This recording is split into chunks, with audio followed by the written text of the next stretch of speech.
الشيطان الرجيم. بسم الله الرحمن الرحيم. الحمد لله رب العالمين. الرحمن الرحيم. مالك يوم الدين. إياك نعبد وإياك نستعين. اهدنا الصراط المستقيم. صراط الذين أنعمت عليهم غير المغضوب عليهم ولا الضالين.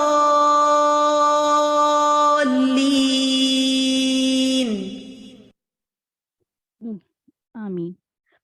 رب اشرح لی صدری ویسر لی امری واحلل عقدۃ من لسانی یفقهوا قولی.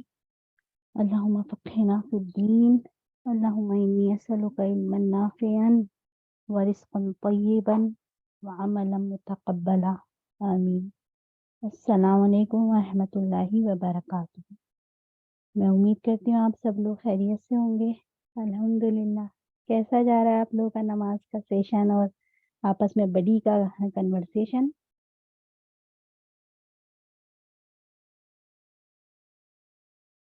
الحمدللہ. اچھا جا رہا ہے. الحمدللہ. میں نے نا پچھلے ہفتے بڑی پیاری بات پڑھی تھی. کوئی سسٹر ہیں، انہوں نے، ان کا نام نہیں تھا، انہوں نے الحمدللہ رب العالمین اپنے نام پہ لکھا ہوا تھا، اور انہوں نے مجھے بڑے پیارا میسیج بھیجا، اور میرا دل پڑھ کے اتنا خوش ہوا ان کا وہ میسیج، اور اس میں بہت ساری نصیحتوں والی باتیں تھیں. میں سوچی تھی کہ میں آپ لوگ کے ساتھ شیئر کرتی ہوں. تو وہ کہتی ہیں، سب سے پہلے تو انہوں نے سورہ البقرہ کی 2 آیتیں لکھی، آمن رسول اور لا یکلف اللہ نفسا والی. تو اس کے بعد انہوں نے سورہ آئی تھنک سورہ الحشر کی آیتیں تھیں، جس میں اللہ سبحانہ و تعالیٰ کے نام ہے نا، سارے تقریباً کافی سارے نام مینشن ہے آخری والی جو آیت ہے سورہ الحشر کی. اور پھر وہ کہتی ہیں کہ ہم میں سے ہر شخص کو یہ سوچنا چاہیے کہ دنیا میں ہمارا وقت بہت مختصر ہے. اس مختصر وقت کو بیجا بحث و تکرار، حسد، کدورت اور دیگر رنجشوں سے تاریک نہیں کرنا چاہیے، اور یہ خراب رویے وقت اور توانائی کی بربادی کا سبب ہوتے ہیں. پھر وہ کہتی ہیں، سوال کر رہی ہیں، کیا کسی نے آپ کی دل شکنی کی ہے؟ تو جواب دیتی ہیں، پرسکون رہیے، سفر بہت مختصر ہے. کیا کسی نے آپ کو دھوکہ دیا ہے، ذلیل کیا ہے؟ تو پھر جواب دے رہی ہیں، ریلیکس رہیے، دباؤ کا شکار نہ ہو، سفر بہت مختصر ہے. کیا کسی نے بلا سبب آپ کی بے عزتی کی ہے؟ پرسکون رہیے اور نظر انداز کیجیے، سفر بہت مختصر ہے. کیا کسی نے آپ پر ناپسندیدہ تبصرہ کیا ہے؟ تو اس پہ وہ جواب دے رہی ہیں کہ پرسکون رہیے، نظر انداز اور معاف کیجیے، ان کو اپنی دعا میں یاد رکھیے، اور بغیر سے لے کے ان سے محبت کیجیے، سفر بہت خوبصورت ہے. ہر وہ تکلیف جو کسی دوسرے سے آپ کو ملی ہے، در حقیقت وہ اس وقت ہی تکلیف بنتی ہے جب آپ اس کے بارے میں سوچتے ہیں. پوائنٹ ٹو بی نوٹڈ، جب آپ اس کے بارے میں سوچتے ہیں. یاد رکھیے، ہمارا ایک دوسرے کے ساتھ سفر بہت مختصر ہے. کوئی اس سفر کی طوالت سے واقف نہیں. کل کسی نے نہیں دیکھا، کوئی نہیں جانتا کہ وہ اپنے اسٹاپ پر کب پہنچ جائے گا. ہمارا سفر بہت مختصر ہے. اپنے خاندان اور دوستوں سے محبت کیجیے، ان کا احترام کیجیے اور درگزر کرنے والے بنیے، کیونکہ سفر بہت مختصر ہے. اللہ نے بھی قرآن مجید میں اس جانب اشارہ کیا ہے. سورہ الحجر کی آیت نمبر 85 میں، وَإِنَّ السَّاعَةَ لَآتِيَةٌ فَاصْفَحِ الصَّفْحَ الْجَمِيلَ، اور یقیناً قیامت ضرور آنے والی ہے، سو آپ اچھے انداز میں درگزر کریں. جنہیں قیامت کے آنے کا اور اس سفر کے مختصر ہونے کا احساس ہوگا وہ جلد ہی صفحہ سلائی کر لے گا. مسکراہٹ بانٹیے. اپنا سفر اتنی ہی خوبصورتی سے اختیار کریں جیسے آپ کو خوبصورت دیکھنا چاہتے ہیں، جیسے آپ اس کو خوبصورت دیکھنا چاہتے ہیں. اور ہمارا سفر، آخر میں کہتی ہیں، ہمارا سفر بہت خوبصورت ہے. تو سبحان اللہ. تو مینی نصیحتیں اس کے اندر تھیں اور آئی اوپننگ بھی تھا کہ ہم چھوٹی چھوٹی باتوں پر کس طرح سے اپنے گھر میں ہی اندر، ہم گھر کی مثال لے لیں، بچوں کے ساتھ، ہسبینڈ کے ساتھ معاملہ کرتے ہوئے، باقی تو دوسرے بعد میں آتے ہیں، ابھی تو ہمارا جو انٹریکشن ہمارے گھروں کے اندر ہی ہوتا ہے. تو سبحان اللہ کتنی خوبصورت ان کی نصیحتیں تھیں کہ اس میں سب کے لیے آئی اوپننگ تھا کہ ہمارا سفر بہت خوبصورت ہے. اللہ اکبر. Much needed reminder. سبحان اللہ. How Allah comfort his servant. جزاک اللہ خیر. جی الحمدللہ ایسا ہی ہوتا ہے. بعض اوقات لوگوں کی نگیٹیوٹی کا شکار ہم بن رہے ہوتے ہیں، جو وہ نگیٹو سوچ رہے ہوتے ہیں، اور جبکہ ہوتا کچھ نہیں ہے. تو سبحان اللہ اپنے آپ کو ہر حال میں، ہر طریقے سے اچھا گمان رکھیں، پازیٹیو رہیں، ہر ایک کے لیے پازیٹیو سوچیں، اور انشاءاللہ پھر آپ دیکھیں آپ کی زندگی کتنی خوبصورت بن جائے گی. اور خوشیاں دینے والے، خوشیاں بانٹنے والے بننا ہے. دیکھیں اپنے اندر یہ مائنڈ میں ہوتا ہے، آپ نے خوش رہنا ہے، آپ نے یہ سوچنا ہے سفر بہت خوبصورت، بہت مختصر ہے اور مجھے اس کو خوبصورت بنانا ہے. تو اپنے مائنڈ میں خوشی تلاش کریں، اور جو خوشی والی چیزیں ہیں ان کو اپنی زندگی میں لے کے آئے. اور جتنی بھی افسردہ کرنے والی باتیں، غمزدہ کی باتیں، وہ اپنی زندگی سے نکال دیں. بس یہیں تک کا میسج آج ریمائنڈر تھا آج آپ لوگوں کے لیے. باقی اپنی کلاس کی طرف چلتے ہیں. تھوڑا آج ہمارا لیسن بھی لمبا ہے، 7 منٹ ہو چکے ہیں. میں انشاءاللہ پھر کبھی بعد میں بات کروں گی اس ٹاپک کے اوپر. ابھی ہم لیسن اسٹارٹ کر لیتے ہیں. آپ لوگ سب پلیز اپنی کھول لیجیے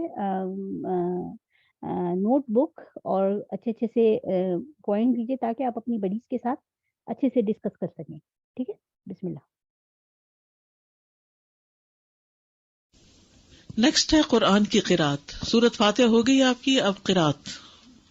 ابن القیم رحمہ اللہ کہتے ہیں کہ جب آپ صلی اللہ علیہ وسلم سورۃ الفاتحہ سے فارغ ہو جاتے تو آپ اس کے علاوہ کسی اور سورت کو پڑھنے لگتے، اور کبھی آپ اس سورت کو لمبا کرتے، کبھی سفر یا کسی اور وجہ سے سورت کو ہلکا کر دیتے، اکثر میانہ روی اختیار کرتے. 3 صورتیں ہو گئی. کون سی؟ خوب لمبا، بالکل چھوٹا اور درمیانہ. تو اکثر کیا کرتے تھے؟ درمیان میں رہتے. سورۃ فاتحہ کے بعد کی قرات کا حکم ابو سعید خدری رضی اللہ عنہ سے مروی ہے کہ ہمیں ہمارے نبی صلی اللہ علیہ وسلم نے نماز میں سورۃ فاتحہ اور جو سورت آسانی سے پڑھ سکیں اس کی تلاوت کا حکم دیا ہے. یعنی عام حکم کیا ہے؟ اٹس این اوپن چوائس، جو آپ کا دل چاہے پڑھے، پابندی نہیں ہے اس میں. جو سورۃ فاتحہ کی تو کیا ہے؟ پابندی ہے کہ وہی پڑھنی ہے آپ نے، اس کا آلٹرنیٹ کوئی نہیں دیا گیا. لیکن باقی قرآن کی قرات میں آپ کے پاس آلٹرنیٹ ہے، جو چاہے پڑھے.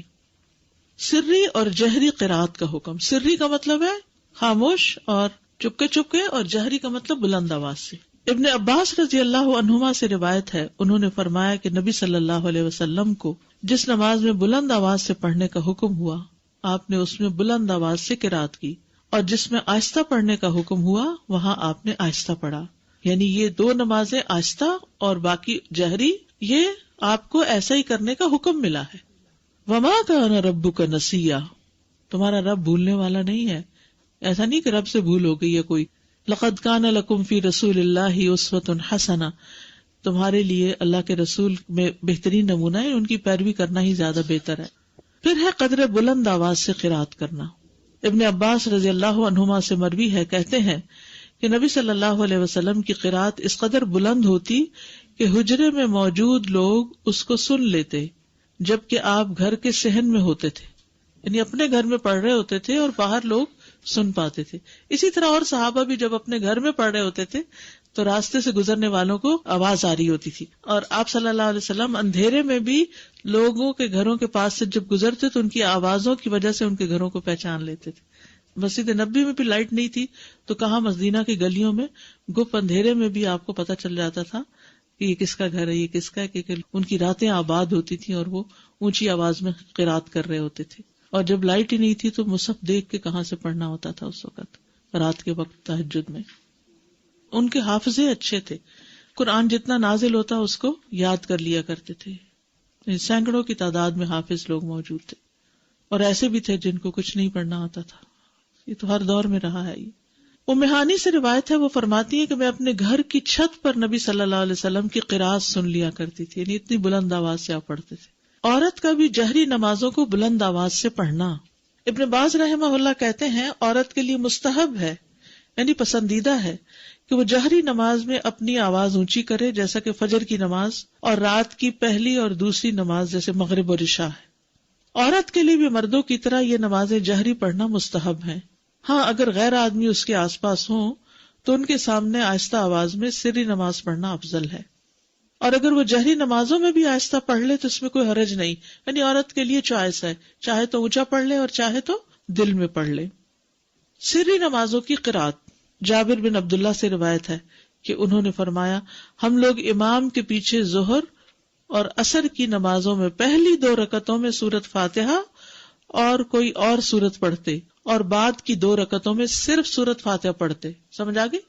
ظہر اور عصر میں پہلی 2 رکعتوں میں فاتحہ کے بعد کوئی سورت اور آخری 2 رکعتوں میں صرف سورۃ فاتحہ. باقی نمازوں میں بھی ایسے ہی ہوتا ہے، لیکن اس میں پہلی 2 رکعتوں میں جہری قرات ہوتی ہے. مقتدی سری نمازوں کی آہستہ قرات کرے گا. عمران بن حسین سے روایت ہے، انہوں نے کہا رسول اللہ صلی اللہ علیہ وسلم نے ہمیں ظہر یا عصر کی نماز پڑھائی، پھر فرمایا تم میں سے کس نے میرے پیچھے سبح اسم ربک الاعلی پڑھی؟ تو ایک آدمی نے کہا میں نے پڑھی، اور میں اس سے خیر کے سوا اور کچھ نہیں چاہتا تھا، یعنی نیکی سمجھ کے کیا ایسے. آپ نے فرمایا مجھے علم ہو گیا تھا کہ تم میں سے کوئی مجھے اس میں الجھا رہا ہے، یعنی آپ بھی وہی سورت پڑھ رہے تھے اور پیچھے والا بھی تھوڑی تھوڑی اونچی آواز میں پڑھنے لگا اور وہ نیکی کی نیت سے پڑھنے لگا کہ چلو میں بھی. بعض اوقات کوئی قاری اتنا اچھا پڑھ رہا ہوتا ہے کہ انسان بھول ہی جاتا ہے کہ اس نے چپ کر کے سننا ہے، وہ بھی ساتھ شروع ہو جاتا ہے. تو ان کی بھی یہی کیفیت ہوئی. تو اس سے امام الجھتا ہے اور امام بھولتا ہے، اس لیے خاموشی رکھنی چاہیے. عبداللہ بن عمر سے مروی ہے کہ ایک مرتبہ نبی صلی اللہ علیہ وسلم نے اعتکاف کے دوران لوگوں کو خطبہ دیتے ہوئے فرمایا تم میں سے جو شخص بھی نماز پڑھنے کے لیے کھڑا ہوتا ہے در حقیقت وہ اپنے رب سے سرگوشی کرتا ہے، اس لیے تمہیں معلوم ہونا چاہیے کہ تم اپنے رب سے کیا سرگوشی کر رہے ہو، اور تم نماز میں ایک دوسرے سے اونچی قرات نہ کیا کرو. نماز میں ایک دوسرے سے اونچی قرات نہ کیا کرو. عبداللہ بن مسعود رضی اللہ عنہ سے مروی ہے، انہوں نے کہا کہ صحابہ نبی صلی اللہ علیہ وسلم کے پیچھے قرات کیا کرتے تھے تو آپ نے فرمایا تم نے مجھ پر قرآن کو مشتبہ کر دیا. یہ پچھلی حدیث ہے نا کہ ایک دوسرے سے اونچی قرات نہ کیا کرو. اس کا مطلب یہ ہے کہ اگر کچھ لوگ اپنی اپنی نماز بھی پڑھ رہے ہیں، جیسے سنت وغیرہ پڑھ رہے ہیں، تو اس میں اتنی اونچی آواز سے نہ پڑھے کہ جو پاس کھڑا ہے وہ ڈسٹرب ہو جائے. کئی لوگ امام کے پیچھے بھی آہستہ آہستہ اونچا پڑھتے ہیں، وہ دوسرے کو خلل میں ڈال دیتے ہیں. تو اتنی بس آواز ہو کہ آپ خود ہی سن سکیں، دوسرا ڈسٹرب نہیں ہونا چاہیے. اگر فرض نماز میں ہم غلطی سے آخری 2 رکعت میں بھی کوئی سورت پڑھ لیں، کوئی حرج نہیں. آرڈر امپورٹنٹ ہے؟ ضروری نہیں. ضروری نہیں. اچھا ہے اگر ہو، لیکن اگر یاد نہ رہے تو حرج نہیں. الذين آتيناهم الكتاب يتلونه حق تلاوته أولئك يؤمنون به ومن يكفر به فأولئك هم الخاسرون. جو قرآن نماز میں پڑھا جاتا ہے وہ زیادہ افضل ہوتا ہے، زیادہ باعث اجر ہے بنسبت اس کے کہ جو خالی ہم مصحف لے کے بیٹھ کے پڑھتے ہیں. یعنی نماز کے اندر جو ہم تلاوت کرتے ہیں وہ افضل ہے. الذین آتیناہم الکتاب یتلونہ حق تلاوتہ اولئک یؤمنون بہ ومن یکفر بہ فاولئک ھم الخاسرون. وہ لوگ جنہیں ہم نے کتاب دی ہے اسے پڑھتے ہیں جیسے اس کی تلاوت کا حق ہے، یہ لوگ اس پر ایمان رکھتے ہیں، اور جو کوئی اس کے ساتھ کفر کرے تو وہی لوگ خسارہ اٹھانے والے ہیں. تلاوت کرنا قرآن کو خوبصورت بنانا ہے، تزیین ہے قرآن کی. براء ابن عازب سے روایت ہے، کہتے ہیں کہ رسول اللہ صلی اللہ علیہ وسلم نے فرمایا زینوا القرآن، قرآن کو زینت بخشو، بأصواتکم، اپنی آوازوں سے. سبحان اللہ، ہر چیز کو بیوٹیفائی کرتے ہیں نا. آپ اپنے چہرے کو بیوٹیفائی کرتے ہیں، اپنے گھر کو کرتے ہیں، اپنی چیزوں کو کرتے ہیں، اپنے ہاتھوں کو، ناخنوں کو، کس چیز کو. یعنی انسان کے اندر ایک یہ حص ہے نا کہ اسے خوبصورت چیزیں اچھی بھی لگتی ہیں اور وہ ان کے لیے کوشش بھی کرتا ہے. اب جو چیزیں تو نظر آتی ہیں ان کو تو آپ اپنے ہاتھوں سے کچھ اوپر لگا کے کچھ کر کے خوبصورت بناتے ہیں، لیکن قرآن کو آپ کیسے خوبصورت بناتے ہیں، زینت بخشتے ہیں اس کو خوبصورت آواز سے پڑھ کے، عمدہ طریقے سے پڑھ کے. ہم لوگ قرآن کو زینت کیسے بخشتے ہیں؟ خوبصورت غلاف چڑھا کے، مخمل کے، اور ستارے پھر اوپر لگا لیتے ہیں، اور ستاروں کے اوپر موتی بھی لگا لیتے ہیں اور پھر اوپر رکھ دیتے ہیں اور اس سے گھر کو سجاتے ہیں. اور جب پڑھنے کی باری آتی ہے تو 2 لائنیں ٹھیک سے نہیں پڑھ سکتے، جبکہ نبی صلی اللہ علیہ وسلم نے فرمایا زینوا القرآن باصواتکم، اپنی آوازوں کے ذریعے قرآن کو زینت بخشو. ہر انسان کے اندر اچھی آواز سننے کا ایک ذوق پایا جاتا ہے اور آوازیں انسان کے دل پر اثر انداز ہوتی ہیں. گانا لوگ کیوں پسند کرتے ہیں؟ اگرچہ الفاظ اس کے گھٹیا بھی ہوتے ہیں اور لوگوں کو اس گانے کے بعض اوقات یا نعت کا خاص طور پر ان کو الفاظ کو کچھ سمجھ نہیں آ رہی تھی کیا پڑھا جا رہا ہے، صرف آواز ہوتی ہے اس میں. یعنی بعض اوقات جیسے اب ربیع الاول آیا چاہتا ہے اور گھر گھر میں میلاد ہوتے ہیں تو اس میں بس نعتوں کی جو سلیکشن کر لیتے ہیں لوگ، اس میں بعض اوقات ٹوٹلی وہ شرکیہ ہوتے ہیں الفاظ، بعض اوقات ویسے ہی غلط ہوتے ہیں. اور جب ان سے پوچھا جائے کہ یہ کیا ہے، اس کا مطلب کیا، تو ایک دفعہ ایسے ہی مجھے کسی نے لیکچر کے لیے بلایا تو میں وہاں گئی تو مجھے پتا چلا کہ یہاں تو کوئی میلاد ہے. تو مجھ سے پہلے کسی نے، ایک بہت پڑھی لکھی خاتون تھی، انہوں نے ایک نعت پڑھی. جب وہ پڑھ نہیں تھی تو میں نے لکھ لیا یہ کیا کہہ رہی ہیں. پھر میں نے اس سے آغاز کیا، میں نے کہا کہ ان الفاظ کا معنی کیا ہے؟ آپ نے سوچا؟ اب دیکھیے کہ اس کا مطلب یہ بنتا ہے. مکمل شرک تھا. تو ان کی آنکھیں کھل گئی. یہ کہا جا رہا تھا کیونکہ کوئی سوچتا ہی نہیں کہ کہہ کیا رہے ہیں، صرف کس چیز کو فالو کر رہے تھے، ٹیونز کو. وہ انڈین گانوں کی ٹیونز، کبھی کسی کی کبھی کسی کی، تو صرف کاپی کیا جا رہا ہوتا ہے. کیونکہ انسان کے اندر ایک طلب ہے نا. اب اس کو پتا چلا گانا سننا تو منع ہے، اچھے الفاظ نہیں ہے، شرم کی بات ہے، تو چلو نعت سن لیتے ہیں. نعت کو وہ الٹرنیٹ بنا لیتے ہیں، اور جب وہ نعت سننے لگتے ہیں تو اس میں وہ گانے سے بھی زیادہ بدترین جب شرک آ جاتا ہے اس میں عمل برباد. آپ دیکھیے شرک ایسی چیز ہے جس سے عمل برباد ہو جاتے ہیں، معمولی چیز نہیں ہے. اور ایسی مجلس میں نہیں بیٹھنا چاہیے کہ جس میں شرک کی باتیں ہو رہی ہوں. لیکن بعض اوقات اتفاق ہو جاتا ہے، آپ کے سامنے ایسی چیزیں آ جاتی ہیں تو پھر آپ کا فرض بنتا ہے کہ آپ لوگوں کو سمجھائیں بھی. اور سمجھانے کا طریقہ یہ ہونا چاہیے کہ ان الفاظ کو کھول کے ان کے سامنے رکھ کے انہیں سے پوچھیں، ان سے کوسچن کریں. اچھا بعض اوقات کہتے نہیں ہمارا یہ مطلب نہیں، ہم تو یہ کہتے ہیں. بھئی آپ مطلب کچھ بھی بنائے، لفظ تو یہی کہہ رہے ہیں.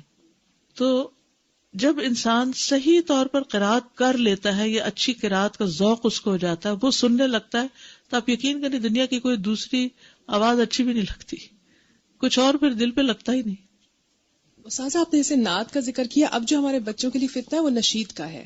میوزک اس میں ہر طرح کی بیٹ ہے، لیکن نشید کے نام پہ اس کو حلال کر لیا گیا. پھر استاذہ جب قرآن پڑھا جاتا ہے تو وہ اتنا میریکولس ہے کہ اس کی ردم سے کہتے ہیں کہ کافی نان مسلمز کا یہ ریسرچ ہوئی ہے کہ ان کے سامنے صرف قرآن پڑھا جا رہا ہوتا ہے یا قرات وہ کہیں سن لیتے ہیں تو سیدھا دل پہ اثر ہوتا ہے. تو جو کہ میوزک کی یہ بات نہیں ہے. اور جتنی اچھی قرات ہوتی، قاری عبد الباسط کی آواز سن کے تو لوگ مسلمان بھی کئی ہوئے ہیں. اور نبی صلی اللہ علیہ وسلم کا طریقہ یہی تھا کہ لوگوں کو، نان مسلمز کو قرآن کی تلاوت سناتے تھے. اور جب جن کا بھی ہو گیا تھا، سارے جنوں نے جب سنا تھا آپ صلی اللہ علیہ وسلم کو تلاوت کرتے ہوئے، تو جتنا اثر اس کا ہے اتنا تو آئی ڈونٹ تھنک سو کہ کسی بھی. تو ہماری نمازیں بھی اچھی کیوں نہیں؟ کیونکہ اس میں جو قرات ہم کرتے ہیں وہ قرات ٹھیک نہیں. تو نمازیں ٹھیک ہو جائیں گی تو پھر کیا ہوگا؟ قرآن بھی ٹھیک ہو جائے گا، سب کچھ ٹھیک ہو جائے گا، جس میں قرآن کی قرات بھی ٹھیک ہوگی. جی استاذہ، میں 2-3 سال پہلے عمرہ کے لیے گئی ہوئی تھی. اتفاق سے 12 ربیع الاول کو ہم لوگ مدینہ میں تھے، اور ہم جن گروپ کے ساتھ میں گئے ہوئے تھے تو انہوں نے کہا کہ رات میں آئے، ہمارے یہاں بڑی محفل جمے گی. ہم لوگ تو نہیں گئے، 2 فیملیز تو نہیں گئی، لیکن ایک فیملی چلی گئی اور بولنے لگے وہ ڈائننگ روم میں دروازے بند کر کے پھر وہ اپنی وہی کرنے لگے. اتنا مطلب اس جگہ پہ بھی جا کے لوگ، اصل میں لوگ جو ہیں وہ عقیدت میں کرتے ہیں لیکن لا علمی کی وجہ سے کسی اور طرف چل پڑے. تو ہمیں پھر اچھے طریقے سے خیر خواہی کے ساتھ سمجھانا چاہیے. جی آگے چلتے. شقیق بن سلمہ رحمہ اللہ نے کہا عبداللہ کے پاس سے کوئی سونے سے مزین مصحف لے کے گزرا، یعنی سونے کا پانی لگا ہوتا. تو انہوں نے کہا مصحف کو سب سے بہتر چیز جس سے مزین کیا جا سکتا ہے وہ حق کے ساتھ اس کی تلاوت کرنا ہے. سونے کا پانی چڑھانا نہیں بلکہ اچھی قرأت کرنا. ہر حرف پر 10 نیکیاں ملتی ہیں. نماز میں 3 آیات کی تلاوت کا اجر. 3 آیات. رسول اللہ صلی اللہ علیہ وسلم نے فرمایا کیا تم میں سے کوئی شخص یہ پسند کرتا ہے کہ جب وہ اپنے گھر واپس آئے تو اس میں 3 بڑی فربہ حاملہ اونٹنیاں موجود پائے؟ ہم نے عرض کی جی ہاں. آپ نے فرمایا بس 3 آیات جنہیں تم میں سے کوئی شخص اپنی نماز میں پڑھتا ہے وہ اس کے لیے 3 موٹی تازی حاملہ اونٹنیوں سے بہتر ہیں. یعنی قل هو اللہ احد اللہ الصمد لم یلد ولم یولد ولم یکن لہ کفوا احد پڑھنا جو ہے اتنا مال اکٹھا کرنے سے بہتر ہے. اب یہ صرف میں آپ کو بتا رہی ہوں جو چیز احادیث سے پتہ چلتی ہے کہ نماز میں بھی قرات کا فائدہ کتنا ہے.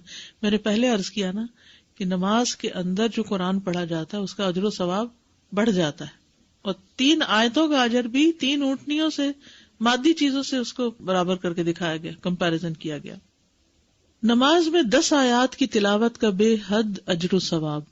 نبی صلی اللہ علیہ وسلم نے فرمایا جس آدمی نے رات کی نماز میں 10 آیات تلاوت کی اس کے لیے اجر کا خزانہ لکھ لیا جاتا ہے. سبحان اللہ، اجر کا خزانہ. اور یہ خزانہ دنیا و ما فیہا سے بہتر ہے. اللہ اکبر.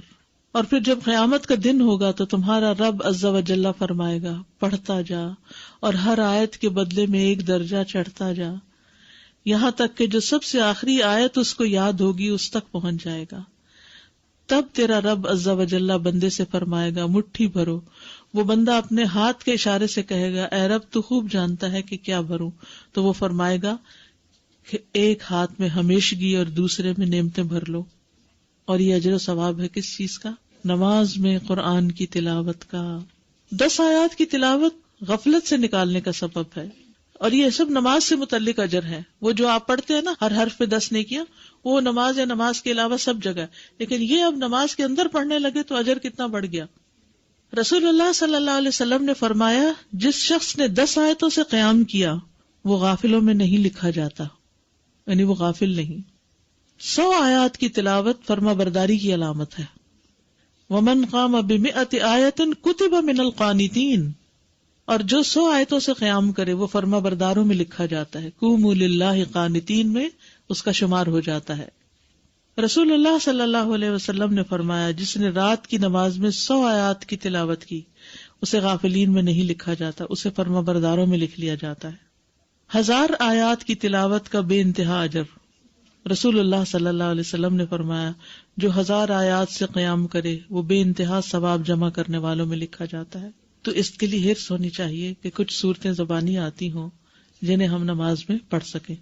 30واں پارہ تو کرنا ہی کرنا چاہیے. اور اس کے لیے میں نے آپ کو ایک ہوم ورک دیا تھا کہ آپ ایک اسکیجول بنا لیں 30ویں پارے کو پڑھنے کا، کہ فجر میں کون سی صورتیں پڑھنی ہیں اور ظہر میں اور عصر میں، ترتیب بنا لیں. تو اس سے یہ ہوگا کہ انشاءاللہ بہت کچھ نماز میں پڑھ سکتے ہیں. پھر جی مغرب، عشاء، تہجد یہ سب اس میں آتا ہے. ایون فجر بھی آپ دیکھیں دن نکلنے سے پہلے پڑھی جاتی ہے. فجر کی نماز میں قرات. حضرت عائشہ سے روایت ہے انہوں نے فرمایا کہ نبی صلی اللہ علیہ وسلم صبح کی نماز فجر سے پہلے ہلکی پھلکی سی 2 رکعتیں پڑھتے تھے. حتیٰ کہ میں سوچتی کہ شاید آپ نے ام الکتاب نہیں پڑھی، نہیں سورۃ فاتحہ بھی نہیں پڑھی. یعنی فجر سے پہلے کی 2 سنتیں ہلکی ہلکی، اور اس میں ایک میں قل یا ایھا الکافرون اور دوسری میں قل ھو اللہ. حضرت عائشہ کہتی کہ رسول اللہ صلی اللہ علیہ وسلم فجر سے پہلے 2 رکعت سنت پڑھتے اور کہا کرتے تھے کہ یہ دونوں صورتیں جو فجر کی 2 رکعتوں میں پڑھی جاتی ہیں کیا ہی بہتر ہیں، قل ھو اللہ احد اور قل یا ایھا الکافرون. کیا ہی بہتر ہے، کتنی اچھی ہیں. اور کہنے والا کہتا اچھا بس قل یا ایھا الکافرون. نہیں، اگر نبی صلی اللہ علیہ وسلم نے ان کی تعریف کر دی تو یہی پڑھنا زیادہ افضل ہے کچھ اور پڑھنے سے. نماز فجر میں 60 سے 100 آیات کی قرات. ابو برزہ الاسلمی سے روایت ہے، وہ کہتے ہیں کہ رسول اللہ صلی اللہ علیہ وسلم عشاء کو تہائی رات تک مؤخر کر دیتے اور اس سے پہلے سونے اور بعد میں گفتگو کرنے کو ناپسند فرماتے، اور فجر کی نماز میں 100 سے لے کر 60 آیتیں تلاوت فرماتے. اور ایسے وقت میں سلام پھیرتے جب ہم ایک دوسرے کے چہرے کو پہچان سکتے تھے، یعنی روشنی ہو جاتی تھی، یہ مطلب ہے۔ ابو برزہ رضی اللہ عنہ سے روایت ہے کہ رسول اللہ صلی اللہ علیہ وسلم صبح کی نماز میں 60 سے 100 آیات کی قرات فرماتے تھے۔ صبح کی نماز میں 60 سے 100 آیات کی تلاوت کرتے، سورت واقعہ اور اس جیسی صورتیں پڑھنا۔ جابر بن سمرہ فرماتے ہیں کہ رسول اللہ صلی اللہ علیہ وسلم بھی تمہاری نمازوں کی طرح نمازیں پڑھایا کرتے تھے جس طرح آج کل تم پڑھاتے ہو، لیکن وہ نماز میں تخفیف فرماتے، یعنی ہلکا پڑھاتے تھے، اور ان کی نماز تمہاری نماز سے ہلکی ہوتی تھی۔ وہ نماز فجر میں سورت واقعہ اور اس جیسی صورتیں پڑھتے تھے۔ سورت قاف کی قرات، فجر کی نماز میں سورت قاف یا اس کی جیسی دوسری صورتیں پڑھا کرتے۔ صافات کی قرات، یعنی سورت صافات بھی آپ نے پڑھی۔ سورت التکویر اذا الشمس کورت، اس کو بھی پڑھتے ہوئے سنا فجر کی نماز میں عمرو بن حریث نے۔ سورت المؤمنون کی آیات، یعنی پوری سورت نہیں بلکہ اس کی آیات۔ عبداللہ بن صاحب سے روایت ہے، انہوں نے کہا نبی صلی اللہ علیہ وسلم نے ہمیں مکہ میں صبح کی نماز پڑھائی تو سورت مؤمنون کی قرات شروع کی، حتیٰ کہ موسیٰ اور ہارون علیہ السلام کا ذکر آیا یا عیسیٰ علیہ السلام کا ذکر آیا تو اس وقت نبی صلی اللہ علیہ وسلم کو کھانسی آنے لگی تو آپ رکوع میں چلے گئے۔ اس سے کیا پتہ چلتا ہے کہ اگر انسان کو بھولنے لگ جائے، بعض اوقات ایسا ہوتا ہے نا کہ امام بڑی اچھی قرات کرتا جا رہا ہوتا ہے اور ایک دم بیچ میں اٹکنا شروع ہو جاتا ہے، تو پھر بجائے اس کے کہ وہ غلط پڑھے اللہ اکبر کر دے، یا کھانسی آ گئی یا کوئی بھی وجہ ہو گئی، تو پھر بیچ میں بھی آدھی سورت کے بھی رکوع کیا جا سکتا ہے۔ بعض اوقات یہ بھی ہو سکتا ہے کہ آدھی ایک رکعت میں اور آدھی دوسری رکعت میں۔ سورت الروم کی قرات صبح کی نماز میں آپ نے کی۔ سورت زلزال کی قرات، اب آپ دیکھیے کہاں لمبی لمبی صورتیں بھی اور کہاں اذا زلزلت الارض زلزالہا۔ سورت الفلق اور الناس کی قرات، کبھی ایسا ہوتا ہے نا دیر سے آنکھ کھلی آپ کی تو لمبی تو نہیں پڑھ سکتے، تو پھر کیا ہے 2 چھوٹی صورتیں پڑھ لیں، یہ بھی آپ کی سنت ہے۔ مختلف آیات کی قرات، یعنی پوری صورت نہیں کچھ آیتیں، یہ بھی سوال آتا ہے نا کچھ لوگوں کی طرف سے کہ اگر سورت البقرہ کی آخری آیات مثلاً ہم پڑھ رہے ہیں یا آیت الکرسی پڑھ رہے ہیں تو کیا یہ کافی ہے؟ جی ہاں کافی ہے۔ اور اس کی دلیل کیا ہے؟ قطبہ بن مالک سے روایت ہے کہ انہوں نے فجر کی نماز میں نبی صلی اللہ علیہ وسلم کو وَالنَّخْلَ بَاسِقَاتٍ لَهَا طَلْعٌ نَضِيدٌ کی قرات کرتے ہوئے سنا، یعنی یہاں سے پڑھا۔ کل آپ نے دیکھا ہوگا جمعے کی نماز میں سورت العلیٰ اور سورت الغاشیہ کی آخری آیتیں پڑھی گئی، پوری صورت نہیں پڑھی گئی کیونکہ جمعے کا ٹائم ہمارے یہاں مختصر ہوتا ہے۔ یہاں ابن عباس کہتے کہ رسول اللہ صلی اللہ علیہ وسلم فجر کی 2 رکعتوں میں سے پہلی میں قرآن میں سے آیت قولوا آمنا باللہ وما انزل الینا والا حصہ پڑھتے جو سورت البقرہ کی آیت ہے، اور دوسری میں آل عمران کی آیت آمنا باللہ واشہد بأننا مسلمون والا حصہ پڑھتے، یعنی ایک میں ایک سورت، دوسری میں دوسری کا حصہ۔ ابن عباس سے روایت ہے کہ انہوں نے کہا رسول اللہ صلی اللہ علیہ وسلم فجر کی 2 رکعتوں میں قرآن میں سے قولوا آمنا باللہ اور تعالوا الی کلمۃ سواء بیننا وبینکم پڑھا کرتے تھے۔ مختلف صحابہ کی نماز فجر کی قرات، اس میں عمر رضی اللہ عنہ نے پہلی رکعت میں سورت البقرہ کی 120 آیات پڑھی۔ کہاں تک پہنچتے ہیں؟ پہلا سپارہ ختم ہو جاتا ہے۔ پھر عبداللہ بن مسعود پہلی رکعت میں سورت انفال کی 40 آیات اور دوسری رکعت میں مفصلات میں سے سورت پڑھی، یعنی ایک میں آیات پڑھی اور ایک میں پوری سورت پڑھی۔ ایسے بھی کیا جا سکتا ہے، ضروری نہیں کہ اگر آپ نے ایک میں آیات پڑھی تو دوسری میں بھی آیات پڑھیں، یا ایک میں سورت پڑھی تو دوسری میں بھی سورت، دونوں طرح۔ قتادہ نے اس شخص کے متعلق جو ایک سورت کو 2 رکعتوں میں اس کے 2 حصے کر کے یا ایک ہی سورت کو 2 رکعت میں دہراتا ہے، فرمایا یہ سب اللہ کی کتاب ہے، ہر طرح سے پڑھنا جائز ہے۔ سورت اخلاص کی قرات ہر سورت میں ایک صحابی پڑھتے تھے، تو آپ کو شکایت کی گئی تو آپ نے پوچھا اس سے، تو اس نے جواب دیا مجھے اس سورت سے محبت ہے۔ آپ نے فرمایا تیرا اس سورت سے محبت کرنا تجھے جنت میں داخل کر دے گا۔ ٹھیک ہے۔ اچھا، جمعے کے دن فجر کی نماز کی پہلی رکعت میں سورت السجدہ اور دوسری میں الدہر پڑھا کرتے تھے۔ اچھا، یہ جو ساری احادیث آپ کے سامنے میں نے رکھی ہیں، اس سے آپ کو سمجھ میں کیا آیا؟ پہلے تو حفظ ہونی چاہیے، بالکل ٹھیک ہے۔ ہم لمبی بھی پڑھ سکتے ہیں، ایز پر سچویشن چھوٹی بھی پڑھی جا سکتی ہے، آیات بھی کسی سورت کے منتخب کر کے پڑھ سکتے ہیں اور پوری سورت بھی پڑھ سکتے ہیں۔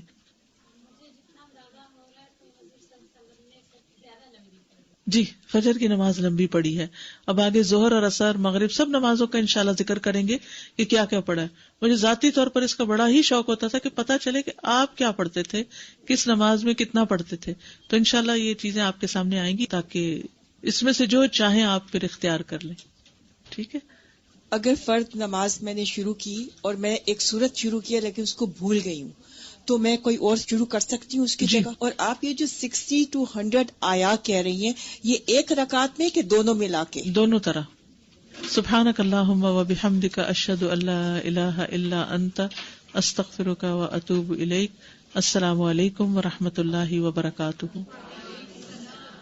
وعلیکم السلام ورحمۃ اللہ وبرکاتہ. چلیں انشاءاللہ اس کا تھوڑا سا ہم ریویو ابھی دیکھ لیتے ہیں, جس کا جو بھی پوائنٹ رہ گیا ہے تو کائنڈلی وہ نوٹ کر سکے تاکہ چلیں انشاءاللہ. نبی صلی اللہ علیہ وآلہ وسلم سورۃ الفاتحہ کے ساتھ کن 3 طریقوں سے سورت ملاتے تھے؟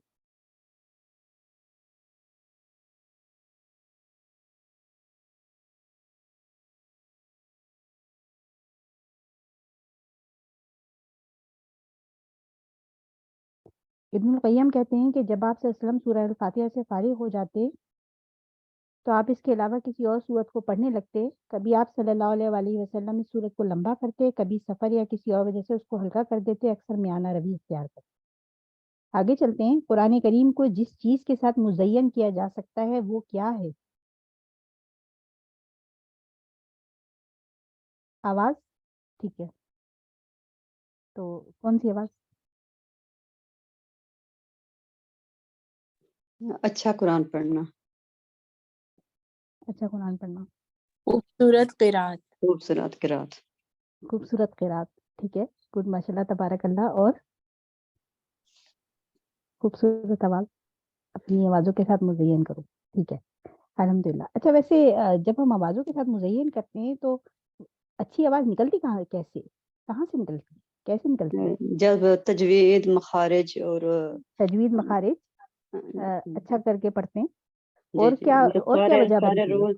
وہ تو یہ تو آگے حلق کے اندر سارا کچھ. اور کیا کہاں سے آواز نکلے گی؟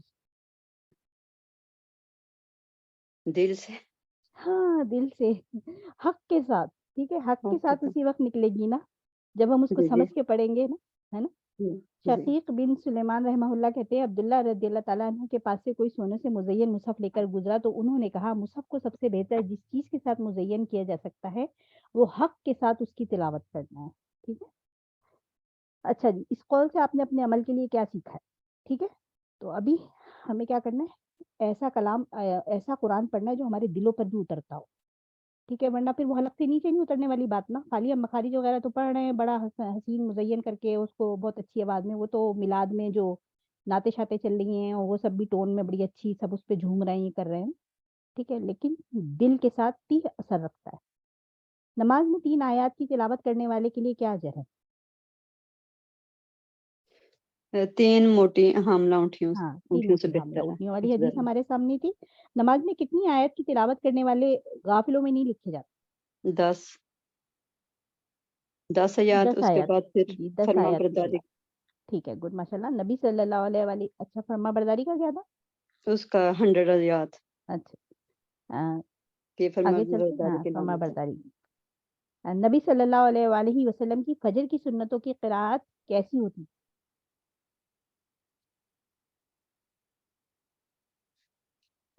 چھوٹی صورتیں پڑھتے تھے, قل یا ایھا الکافرون اور سورۃ اخلاص.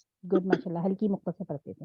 فجر کی نماز میں عائشہ صدیقہ رضی اللہ تعالیٰ عنہا نے کہا کہ نبی کریم صلی اللہ علیہ وسلم صبح کی فرض نماز سے پہلے کی 2 سنت رکعتوں کو بہت ہی مختصر رکھتے تھے. تو آپ صلی اللہ علیہ وسلم نے ان میں سورہ فاتحہ بھی پڑھی یا نہیں؟ میں یہ بھی نہیں سمجھ پاتی تھی کہ مطلب اتنا ہلکا پڑھتے تھے کہ ان کو یہی گمان ہونے لگتا تھا سورہ فاتحہ بھی پڑھی ہے کہ نہیں پڑھی ہے. سورہ فاتحہ تو پھر ہلکی پڑھتے, مختصر پڑھتے تھے. نبی صلی اللہ علیہ وآلہ وسلم فجر کی فرض نماز میں کن کن صورتوں کی تلاوت کیا کرتے؟ اچھا, یہ ہو سکتا ہے یہ سورۃ واقعہ, صفات, ہاں, مومنون کے نام, تطہیر, روم, زلزال, فلک, ٹھیک ناس. ٹھیک. آیت چلیں دیکھ کریمہ لیتے ہیں, بھی. اس کی لسٹ یہاں پر موجود ہے. سورہ الواقعہ اور اس جیسی صورتیں, سورہ قاف, سورہ صافات, سورہ تکویر, سورہ زلزال, سورہ روم, سورہ فلق, اور سورہ ناس. کیا نماز میں پوری سورت پڑھنے کی بجائے اس کا کچھ حصہ پڑھا جا سکتا ہے؟ ہاں پڑھا جا سکتا ہے. اور دلیل کیا تھی؟ آیت سورہ کون سی پڑھی تھی آپ صلی اللہ علیہ وسلم نے جو اس کو؟ سورہ بقرہ کی 134 آیت اور سورہ آل عمران کی 52 جو ہے اس کو ہاف پڑھا تھا. ٹھیک ہے، گڈ، ماشاء اللہ تبارک اللہ. تو یہ ہمارے پاس حدیث تھی، اس کی دلیل بھی یہاں پر موجود ہے. ٹھیک ہے، آگے چلیں. کیا ایک رکعت میں 2 سورتیں پڑھی جا سکتی ہیں؟ دلیل دیجیے. جی پڑھی جا سکتی ہے. ٹھیک ہے، اور وہ کون سی دلیل میں وہ بتا رہی تھی؟ سورہ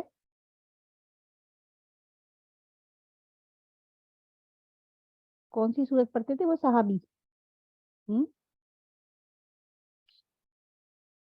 جو وہ ہمیشہ پڑھتے تھے اس کو چھوڑتے تھے؟ الاخلاص، سورۃ الاخلاص. سورہ سورۃ الاخلاص. تو وہ ہمیشہ اور بھی صورتیں پڑھتے ہوتے ہوں گے اور ساتھ میں سورہ اخلاص بھی پڑھتے تھے. تو اس پہ انہیں پھر یہی بات کی گئی کہ جنت میں لے جانے والا عمل ہے نا. آپ یہ حدیث دیکھ سکتے ہیں. ٹھیک ہے، اور پھر اسی طرح سے ایک اور حدیث بھی اسی طرح سورہ اخلاص کے ہمارے پاس سیدہ عائشہ رضی اللہ تعالیٰ عنہ کی موجود ہے، جو ایک شخص کو فوج پر سردار کر کے بھیجا تھا. اپنی فوج کی نماز میں قرآن پڑھتے اور قرات قل اللہ احد کے پہ ہی ختم کرتے، مطلب ساتھ میں سورہ فاتحہ کے بعد کچھ اور بھی پڑھتے اور پھر ختم کہاں پہ کرتے؟ قل اللہ احد پر ختم کرتے. ٹھیک ہے، تو اس کے لیے بھی اللہ سبحانہ تعالیٰ نبی صلی اللہ علیہ وسلم نے بتایا کہ اللہ سبحانہ تعالیٰ جو ہے تم کو دو سکتے ہیں، جو بھی یہ صورت پڑھتا ہے تو اللہ سبحانہ تعالیٰ اس کو دو سکتے ہیں. اور ایک اور حدیث میں ہمیں یہ ملتا ہے کہ جنت میں لے جانے والا. ٹھیک ہے، کس صورت کے بارے میں نبی صلی اللہ علیہ وسلم نے کہا ہے کہ تیرا اس صورت سے محبت کرنا تجھے جنت میں لے جائے گا؟ چلے انشاءاللہ یہ تو کور ہو گیا. ٹھیک ہے، ابھی ہم نے اس کو کور کیا. نبی صلی اللہ علیہ وآلہ وسلم جمعے کے دن فجر کی نماز میں کن صورتوں کی قرات کرتے تھے؟ سورۃ سجدہ اور دہر، سورۃ الدہر. ٹھیک ہے، تو یہ ہو گیا. ہوم ورک جو ہے وہ آپ لوگ کے لیے استاذہ نے دے دیا آپ لوگوں کو. ٹھیک ہے، تو اب آپ لوگوں نے اس پہ امپلیمنٹ کرنا ہے اور کوشش کرنی ہے، چاہے اب آپ 6 مہینے میں کر سکیں، 1 سال میں کر سکیں، اپنے لیے خود ہی شیڈیول بنانا ہے. ٹھیک ہے، کہ میں کتنے سال میں سورہ اما پارا کو تھوڑا تھوڑا کر کے اپنا ایک وہ بنا لیں ٹائم ٹیبل کہ میں کوارٹر جو ہے وہ 3 مہینے میں یاد کر لوں گی. ٹھیک ہے، تو اس طرح سے بھی ایزی رہے گا یاد کرنا. چلیں انشاءاللہ نیکسٹ لے کے چلتے ہیں. ایک کوشچن تھا. جی سسٹر، جب ہم تہجد میں نماز پڑھتے ہیں تو اس میں کیا کچھ حصہ یاد کر کے ہمیں وہاں پڑھنا چاہیے یا قرآن کھول کے پڑھنا زیادہ افضل ہے؟ ویسے تو یاد کرنے کا افضل ہے کہ یاد کر کے آپ اپنی اس سے پڑھیں، لیکن وہ ایک طرح سے نوافل کے اس میں آ جاتا ہے نا زمرے میں، کہ اگر نہیں یاد ہے تو پھر ایک صحابی کا ہمیں ملتا ہے وہ دیکھ کے بھی پڑھتے ہوتے تھے. تو ٹھیک ہے، تو دیکھ کے بھی پڑھا جا سکتا ہے، لیکن افضل یہی ہے کہ آپ بغیر دیکھے پڑھیں. تو سنت طریقے سے جیسے آپ وسلم پڑھا کرتے تھے. یہ تو ان لوگوں کے لیے سہولت ہے کہ جن کو نہیں یاد ہوتا نا. جی ٹھیک ہے. سسٹر سبین، کیا نماز میں تو نہیں پڑھ سکتے نا دیکھ کے؟ نہیں، فرض نمازوں میں نہیں باجی، فرض نمازوں میں نہیں پڑھ سکتے نا. جی، نفلوں میں. ہاں، نوافل میں ہم دیکھ کے پڑھ سکتے ہیں نا. وتر میں تو دیکھ کے پڑھ سکتے ہیں نا. وتر میں سنت مقدہ ہے نا، ہاں پڑھ سکتے ہیں دیکھ کے. ٹھیک ہے، وہ سنت مقدہ میں آ جاتا ہے. ٹھیک ہے، اب ہم نیکسٹ سیشن کی طرف اپنے چلتے ہیں. بسم اللہ کرتے.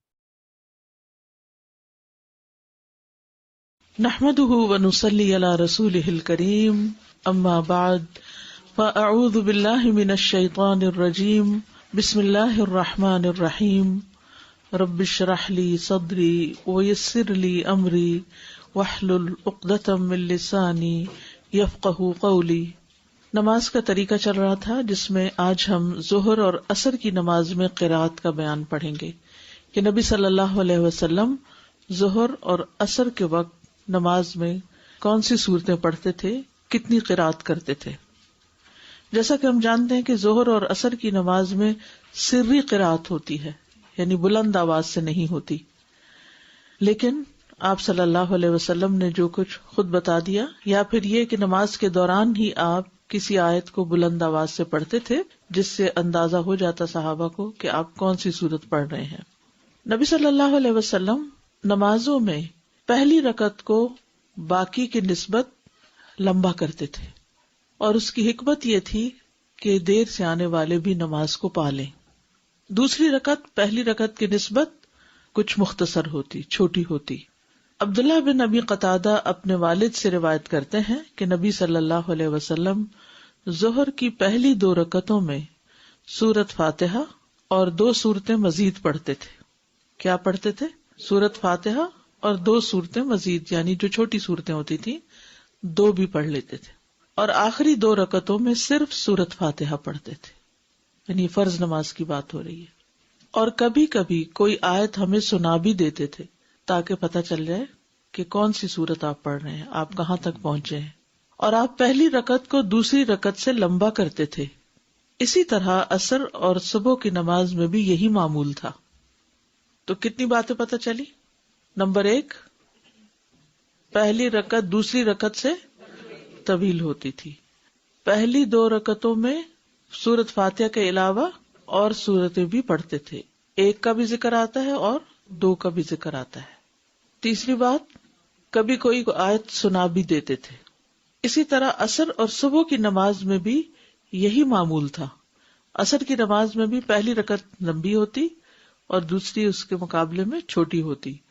فجر کی نماز میں بھی ایسا ہی کرتے تھے. تو کبھی آپ کو جماعت کرانے کا اتفاق ہو تو اس بات کا لحاظ رکھیے. یہ جو نئے بچے امام بن جاتے ہیں نا، تو عام طور پر آپ دیکھیں گے کہ پہلی رکعت میں چھوٹی سی کوئی صورت پڑھیں گے اور دوسری خوب لمبی کر دیں گے، جب تک شاید کانفیڈنس بحال ہو چکا ہوتا ہے. تو یہ بھی آپ کی سنت ہے، اس سنت کو بھی ہمیں فالو کرنا ہے. اگرچہ یہ جماعت کے ساتھ نماز کی سنت ہے، لیکن اگر اپنی نماز میں بھی آپ کو 2 صورتوں میں ایک کا انتخاب کرنا ہو تو پہلی رکعت کے لیے ذرا طویل صورت کا انتخاب کرے اور دوسری کے لیے نسبتاً مختصر یا برابر کی بھی ہو سکتی. لیکن اس میں بھی یہ نہیں کیجیے کہ دوسری رکعت جو ہے وہ لمبی ہو پہلی کی نسبت. اس سے یہ ظاہر ہوتا ہے کہ آپ صلی اللہ علیہ وسلم کبھی کوئی آیت یا آیت کا کچھ حصہ جہری پڑھتے. یہی وجہ ہے کہ صحابہ پہچان لیتے کہ نماز میں آپ نے کون سی سورت پڑھی ہے. یہیں سے تو پھر روایت کرنے کا موقع ملا. عبداللہ بن ابی قتادہ اپنے والد ابو قتادہ سے بیان کرتے ہیں کہ انہوں نے کہا، ہم نے نبی صلی اللہ علیہ وسلم کے معمول سے یہ سمجھا کہ آپ چاہتے تھے کہ لوگ پہلی رکعت پا لیں. کتنا احساس تھا لوگوں کا، کتنا لحاظ تھا لوگوں کا کہ ان کی ایسی ضروریات جو وہ منہ سے بول کر بھی بیان نہیں کرتے تھے ان کا بھی آپ خیال رکھتے تھے. تو کسی بھی جگہ پر صرف لیڈ کرنا ہی کام نہیں ہوتا، صرف امیر بن جانا ہی بات نہیں ہوتی. اصل میں قائد وہی ہوتا ہے جو سب کو ساتھ لے کے چلے، جس کے پھر کچھ فالوورز بھی ہوں. وہ قائد کس قسم کا قائد ہے کہ جس کی کوئی بات ہی نہ مانے اور وہ صرف یہی کمپلینٹس کرتا رہے کہ لوگ بات نہیں سنتے، لوگ بات نہیں مانتے. آپ بھی سب قائد ہیں. کلکم راعن وکلکم مسئول عن رعیتہ. آپ خواتین اپنے گھر میں اپنے بچوں کی قائد ہیں، یہاں کلاس انچارج ہیں، گروپ انچارج ہیں. کہیں نہ کہیں انسان کو کسی نہ کسی موقع پر قیادت کی ذمہ داری نبھانی ہوتی ہے. تو اس کے کئی اصول ہیں، جس میں سے اہم ترین بات یہ ہے کہ آپ ٹیم بلڈنگ کریں اور ٹیم کو ساتھ لے کے چلیں. اور اس کے لیے وہاں مشاورت بڑی ضروری ہوتی ہے. لوگوں کی ضروریات کا خیال رکھنا بڑا اہم ہوتا ہے، ان کی مجبوریوں کو سمجھنا بڑا اہم ہوتا ہے.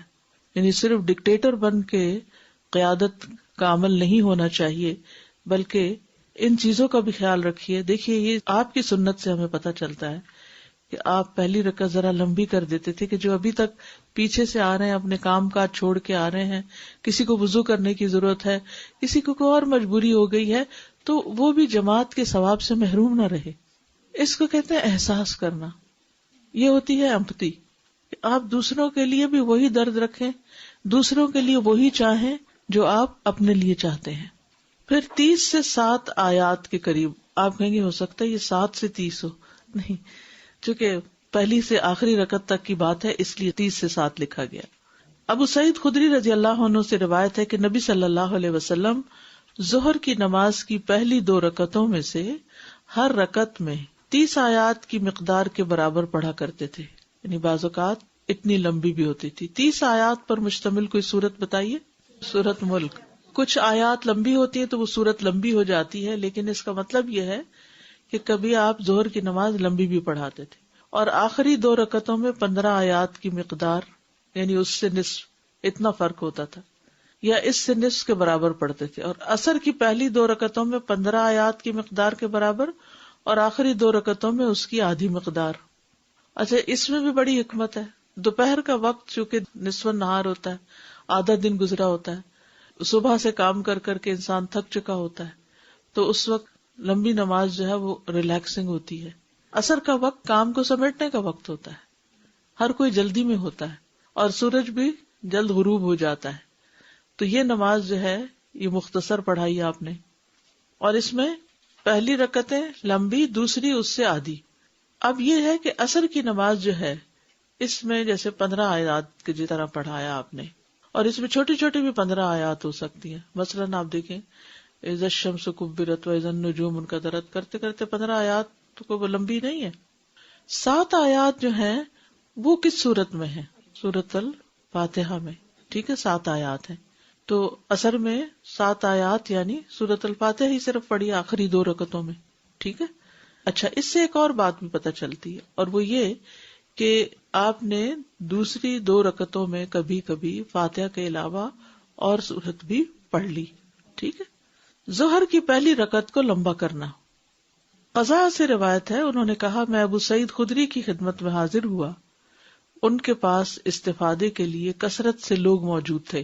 جب یہ لوگ ان سے رخصت ہو کر منتشر ہو گئے تو میں نے عرض کی میں آپ سے ان چیزوں کے بارے میں سوال نہیں کروں گا جن کے بارے میں لوگ آپ سے سوال کر رہے تھے۔ میں نے کہا میں آپ سے رسول اللہ صلی اللہ علیہ وسلم کی نماز کے بارے میں پوچھتا ہوں، تو انہوں نے کہا اس سوال میں تیرے لیے بھلائی نہیں ہے، یعنی یہ مت پوچھو۔ وجہ کیا تھی؟ کیونکہ نماز پڑھانے والے حکمرانوں کے پیچھے ایسی نماز نہیں پڑھ سکو گے، یعنی وہ تو مختصر پڑھاتے ہیں، تو تم پوری طرح سنت کو یہاں نہیں فالو کر سکتے، لہذا ایسے سوال کا فائدہ نہیں۔ قضاء نے دوبارہ وہی سوال پوچھا تو ابو سعید خدری نے کہا ظہر کی نماز کھڑی کی جاتی، یعنی یہ اب نبی صلی اللہ علیہ وسلم کے دور کی بات ہے، اور ہم میں سے کوئی بقیع کی طرف جاتا، اپنی ضرورت پوری کرتا، پھر اپنے گھر آ کر وضو کرتا، اس کے بعد واپس مسجد آتا، تو رسول اللہ صلی اللہ علیہ وسلم ابھی پہلی رکعت میں ہوتے، تو وہ سورۃ الملک جتنی طوالت ہو گئی نا، یعنی آپ اپنے دور میں تو اتنی لمبی نماز بھی ظہر کی پڑھا دیتے تھے، لیکن بعد کے ادوار میں جب لوگ دنیا میں زیادہ مشغول ہو گئے تو نمازوں کے لیے وقت کم ہو گیا۔ اب ہم سب کہتے ہیں ہم بہت مصروف ہیں، جلدی جلدی جلدی، اور مثلاً آپ کا جب ویکینڈ اسکول ختم ہوتا ہے، یہ کلاسز ختم ہوتی ہیں، تو اس کے بعد کتنے لوگ اس کے لیے تیار ہیں کہ وہ سورۃ الملک جیسی سورت پڑھانے والے امام کے پیچھے نماز پڑھیں، سب چھوڑ کے چلے جائیں، ویسے ہی چھوڑ کے چلے جاتے ہیں کہ ہم اپنی پڑھ لیں گے، جلدی سے پڑھ کے 4 رکعت، وہ تو پتہ نہیں کب پڑھیں گے اور پتہ نہیں کتنی لمبی کر دیں۔ تو آج تو ہمارا یہ حال ہو گیا ہے کہ ہم خانہ پوری کرنا چاہتے ہیں لیکن اللہ کی عبادت کا حق ادا نہیں کرنا چاہتے۔ لیکن بہرحال کبھی آپ اکیلے ہوں، خاص طور پر جو لوگ قرآن حفظ کر رہے ہیں، کچھ لوگ ہیں نا کہ جو سورۃ البقرہ شروع کر دی انہوں نے، پھر کبھی الملک یاد کر لی، تو اس کی ریویژن کا بڑا اچھا وقت ہوتا ہے، خصوصاً اگر آپ خواتین گھر میں اکیلے ہیں تو اپنا ٹائم ٹیبل ایسا بنائیے کہ نماز کے وقت کے لیے کم از کم اتنا وقت نکالیے کہ جہاں آپ تسلی سے نماز پڑھ سکیں، اور اس میں آپ دیکھیں گے پتہ بھی نہیں چلے گا کہ 2 صفحے آپ ایسے ہی پڑھ جائیں گے 1 رکعت میں، اور خوب انجوائے کریں گے۔ ظہر میں سورۃ الاعلیٰ کی قرات، اب آپ دیکھیے طویل بھی پڑھی اور اس سے کم بھی، درمیانے درجے کی بھی۔ جابر بن سمرہ رضی اللہ عنہ سے مروی ہے کہ نبی صلی اللہ علیہ وسلم ظہر کی نماز میں سبح اسم ربک الاعلیٰ اور صبح فجر کی نماز میں اس سے لمبی قرات کرتے تھے، یعنی سورۃ الاعلیٰ سے زیادہ لمبی سورت ہوتی تھی۔ ظہر میں اللیل اور عصر میں بھی اس جیسی صورتیں پڑھنا۔ جابر بن سمرہ سے روایت ہے، کہتے ہیں کہ نبی صلی اللہ علیہ وسلم نماز ظہر میں واللیل اذا یغشا اور عصر میں بھی اسی طرح کی قرات فرماتے تھے، اور صبح فجر کی نماز میں اس سے لمبی قرات فرماتے، یعنی کمپیریزن کر کے بتا دیا کہ فجر کی نماز زیادہ لمبی ہوتی تھی۔ بہرحال ظہر میں سورۃ الانشقاق کی قرات، عبداللہ بن برادہ اسلمی اپنے والد سے روایت کرتے ہیں کہ نبی صلی اللہ علیہ وسلم ظہر کی نماز میں اذا السماء انشقت اور اسی طرح کی صورتیں پڑھا کرتے تھے، جیسے سورۃ البروج ہے، سورۃ البینہ ہے، سورۃ الاعلیٰ، سورۃ الطارق وغیرہ۔ ایک اور روایت میں جابر بن سمرہ کہتے ہیں کہ رسول اللہ صلی اللہ علیہ وسلم ظہر اور عصر میں والسماء والطارق اور والسماء ذات البروج اور اس جیسی صورتیں پڑھتے تھے. اب ان ساری احادیث کو سامنے رکھا جائے تو اس سے یہ پتہ چلتا ہے کہ نبی صلی اللہ علیہ وسلم ظہر کی نماز معتدل پڑھتے تھے، نہ بہت چھوٹی اور نہ بہت لمبی، لیکن کبھی کبھار لمبی سورت پڑھنے کی بھی سنت ملتی ہے. ایک اور بات یہ کہ آپ نے صورتیں مختص نہیں کی ہوئی تھی، خاص نہیں کی ہوئی تھی کہ ظہر میں لازماً یہی پڑھنی ہے. مقدار بتا دی گئی کہ تقریباً اتنی، اس جیسی صورتیں، اس جیسی صورتیں، یعنی اس سائز کی صورتیں. تو آپ کے پاس اوپن چوائس ہے، جو بھی آپ کو یاد ہے جتنا بھی آپ پڑھ سکتے ہیں، لیکن تھوڑا سا وقت نماز کو بھی دینا ہمارے حق میں بہتر ہے. پھر مغرب کی نماز میں پڑھی جانے والی صورتیں. سورۃ الطور کی قرات. جبیر بن مطعم روایت کرتے ہیں کہ میں نے رسول اللہ صلی اللہ علیہ وسلم کو مغرب میں الطور پڑھتے سنا. سورۃ المرسلات. ام فضل بنت حارث کہتی ہیں میں نے نبی صلی اللہ علیہ وسلم کو مغرب کی نماز میں والمرسلات عرفا پڑھتے سنا. الاعراف کی قرات. ابن ابی ملیکہ سے روایت ہے کہ مجھے عروہ بن زبیر نے خبر دی کہ مروان نے کہا کہ زید بن ثابت رضی اللہ عنہ نے مجھ سے کہا کیا وجہ ہے کہ تم مغرب میں چھوٹی صورتیں پڑھتے ہو، حالانکہ میں نے رسول اللہ صلی اللہ علیہ وسلم کو 2 بڑی صورتوں میں سے زیادہ بڑی صورت پڑھتے ہوئے دیکھا ہے. ابن ابی ملیکہ نے پوچھا 2 لمبی صورتوں میں سے زیادہ لمبی کون سی ہے؟ کہا الاعراف. یعنی آپ سے یہ بھی ثابت ہے کہ آپ نے مغرب کی نماز میں بھی الاعراف جیسی صورت کو پڑھا. تو اندھیرا ہو گیا ہوگا اچھا خاصا. حضرت عائشہ سے مروی ہے کہ رسول اللہ صلی اللہ علیہ وسلم نے مغرب کی نماز میں سورۃ اعراف 2 رکعتوں میں تقسیم کر کے پڑھی. سورۃ الانفال کی قرات. ابو ایوب رضی اللہ عنہ سے مروی ہے کہ نبی صلی اللہ علیہ وسلم مغرب کی دونوں رکعتوں میں سورۃ الانفال کی قرات کرتے، یعنی 1 سے زیادہ بار ہوا. پھر سورۃ محمد کی قرات. ابن عمر سے مروی ہے کہ نبی صلی اللہ علیہ وسلم نے ان کو مغرب کی نماز میں الذین کفروا وصدوا عن سبیل اللہ پڑھائی. تو اس سے یہ پتہ چلتا ہے کہ مغرب کی نماز میں ہمیشہ صرف چھوٹی ہی صورت نہیں، کبھی لمبی صورت بھی پڑھی جا سکتی ہے. عشاء کی نماز میں پڑھی جانے والی صورتیں. رسول اللہ صلی اللہ علیہ وسلم کا نماز عشاء میں پہلی 2 رکعتیں لمبی کرنا. جابر بن سمرہ روایت کرتے ہیں انہوں نے فرمایا اہل کوفہ نے عمر رضی اللہ عنہ سے سعد بن ابی وقاص رضی اللہ عنہ کی شکایت کی تو عمر رضی اللہ عنہ نے انہیں معزول کر کے عمار بن یاسر کو ان پر تعینات کر دیا. سعد بن ابی وقاص کیا تھے؟ گورنر تھے، انہوں نے ان کو معزول کر دیا کیونکہ لوگوں نے سعد کی بہت شکایات کی تھی. یہ بھی کہہ دیا کہ وہ اچھی نماز نہیں پڑھاتے. بس عمر رضی اللہ عنہ نے انہیں بلا بھیجا اور کہا اے ابو اسحاق، یہ لوگ کہتے ہیں کہ تم اچھی طرح نماز نہیں پڑھاتے ہو. ابو اسحاق نے جواب دیا اللہ کی قسم میں انہیں رسول اللہ صلی اللہ علیہ وسلم کی نماز پڑھاتا ہوں، میں اس میں ذرہ برابر بھی کوتاہی نہیں کرتا. میں نماز عشاء پڑھاتا ہوں تو پہلی 2 رکعتوں میں زیادہ دیر لگاتا ہوں اور آخری 2 رکعتوں میں تخفیف کرتا تھا کیونکہ نبی صلی اللہ علیہ وسلم اسی طرح پڑھتے تھے. تو حضرت عمر نے کہا ہے ابو اسحاق تمہاری نسبت ہمارا گمان یہی ہے. بعض اوقات لوگ شکایتیں کرتے ہیں لا علمی کی بنا پر، ان کے نزدیک یہ اچھی نماز نہیں کیونکہ انہیں خود نہیں پتا کہ اچھی نماز کیا ہوتی ہے. سورۃ التین کی قرات.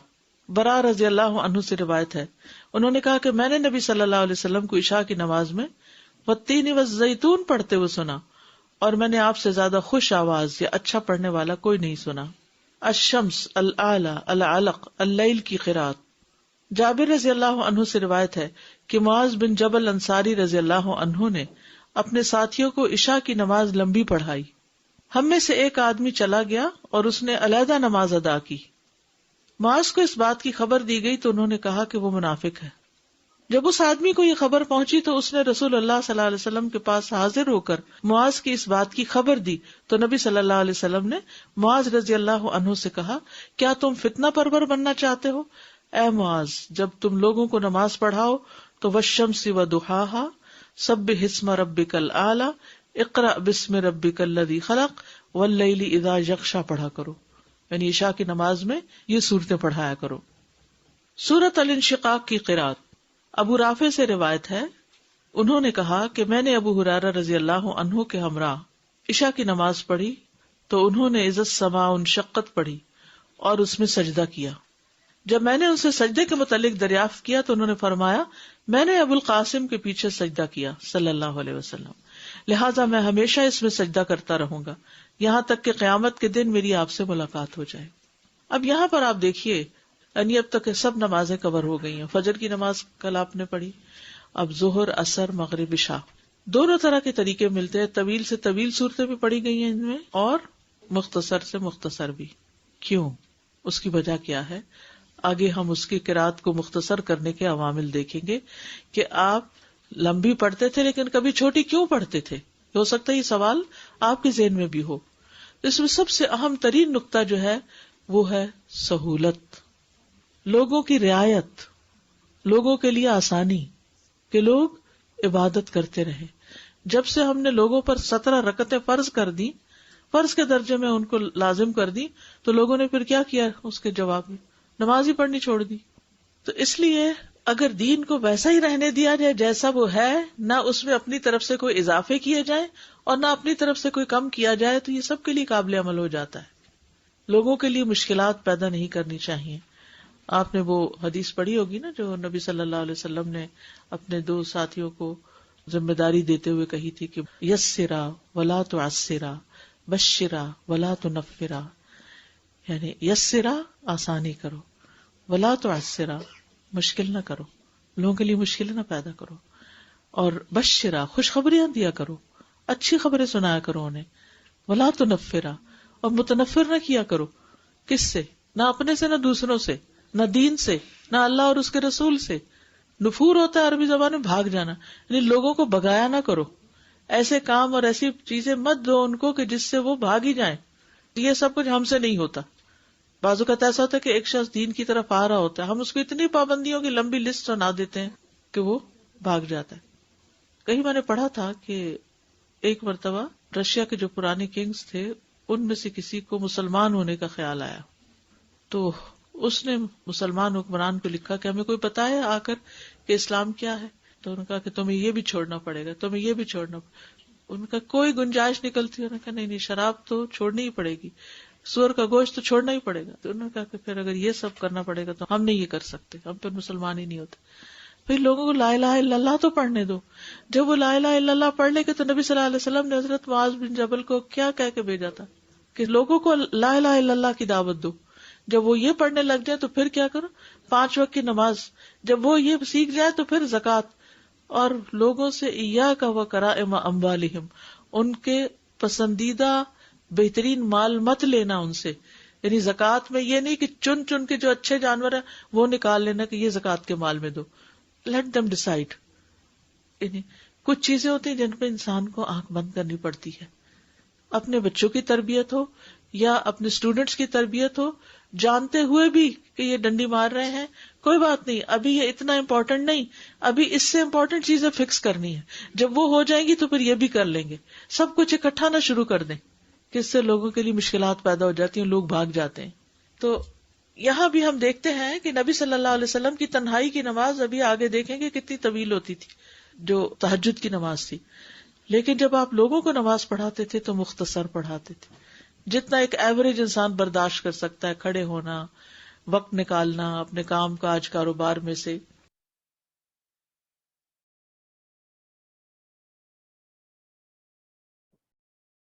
اعوذ باللہ من الشیطان الرجیم، بسم اللہ الرحمن الرحیم.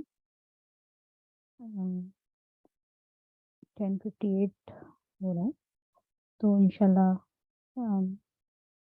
نیکسٹ ٹاپک بھی اسٹارٹ کر لیتے ہیں. ٹھیک جی.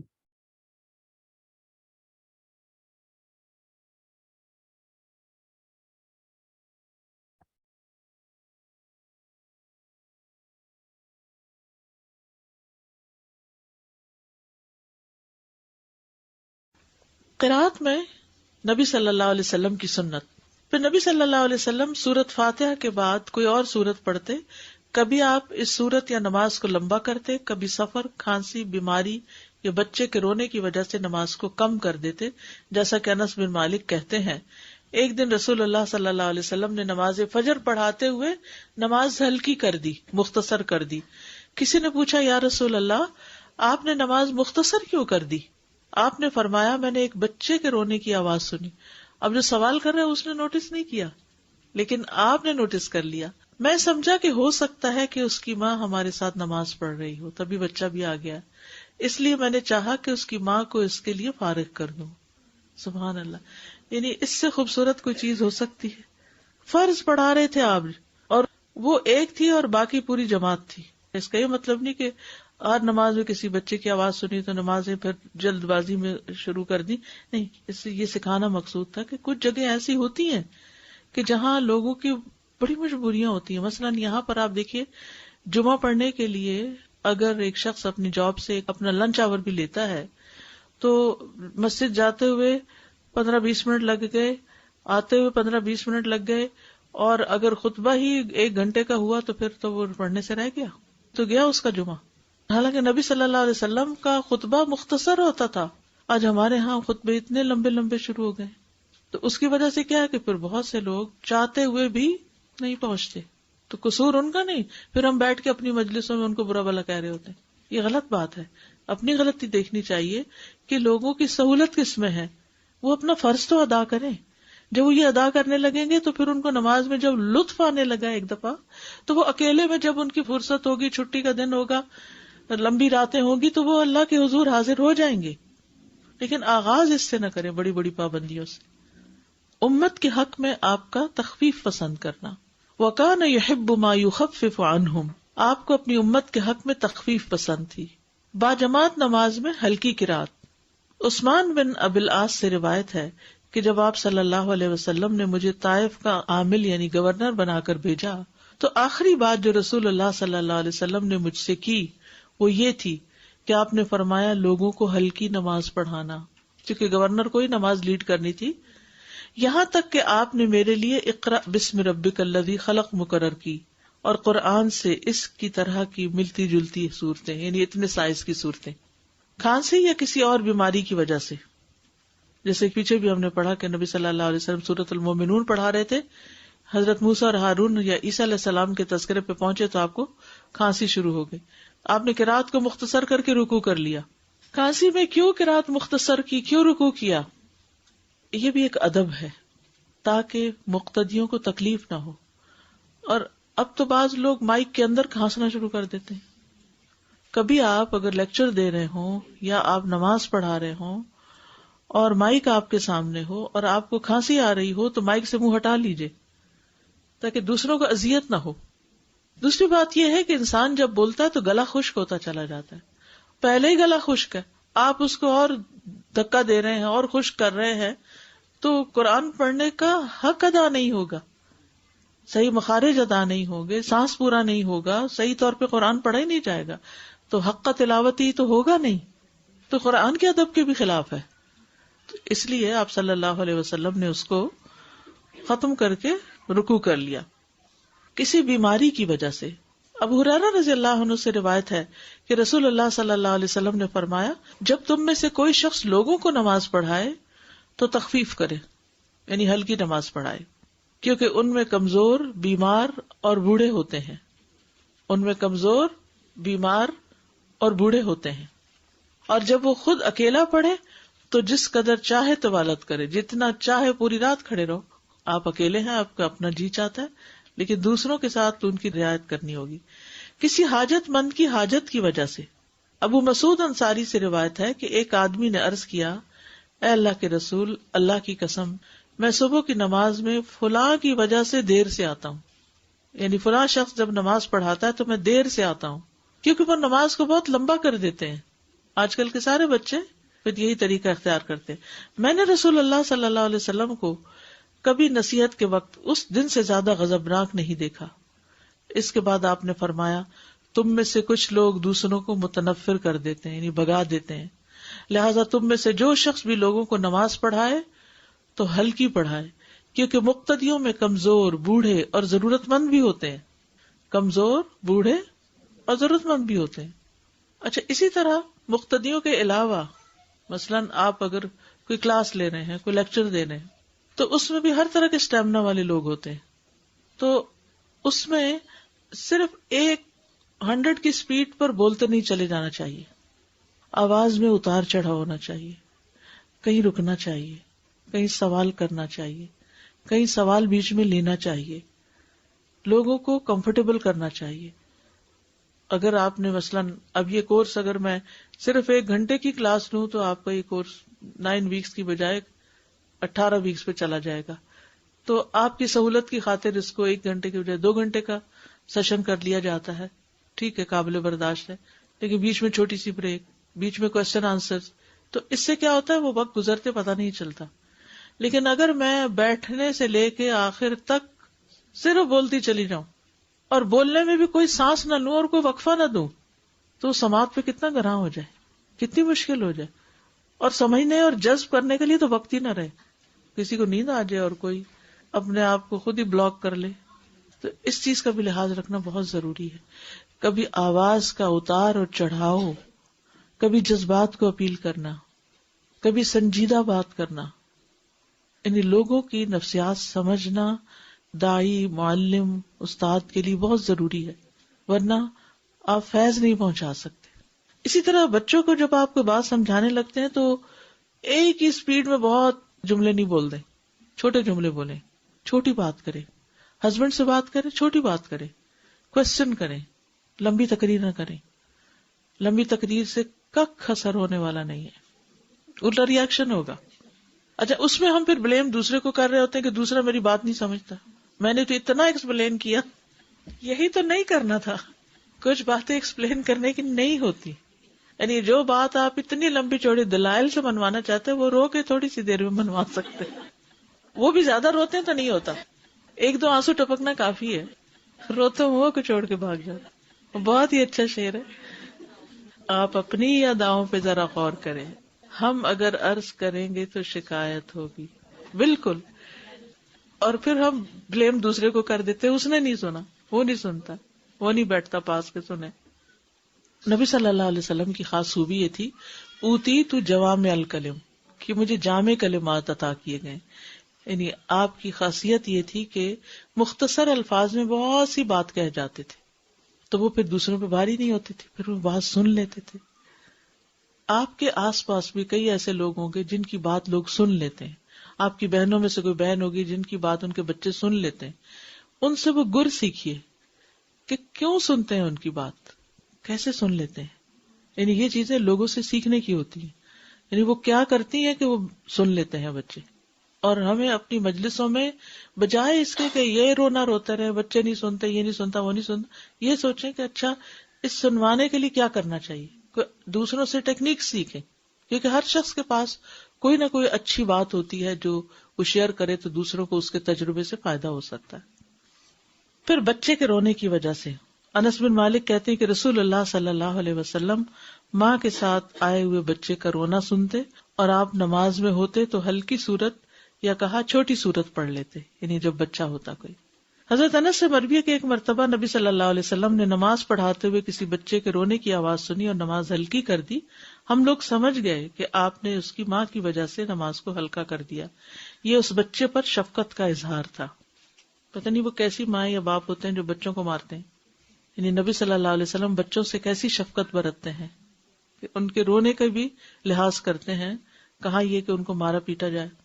بچوں والی ماؤں کی وجہ سے, جیسے پیچھے بھی حدیث گزری, رسول اللہ صلی اللہ علیہ وسلم نے فرمایا جب میں نماز کے لیے کھڑا ہوتا ہوں تو چاہتا ہوں کہ نماز لمبی کر دوں, پھر کسی بچے کے رونے کی وجہ سے اپنی نماز مختصر کر دیتا ہوں, اس بات کو ناپسند کرتے ہوئے کہ اس کی ماں کو مشقت میں مبتلا کروں.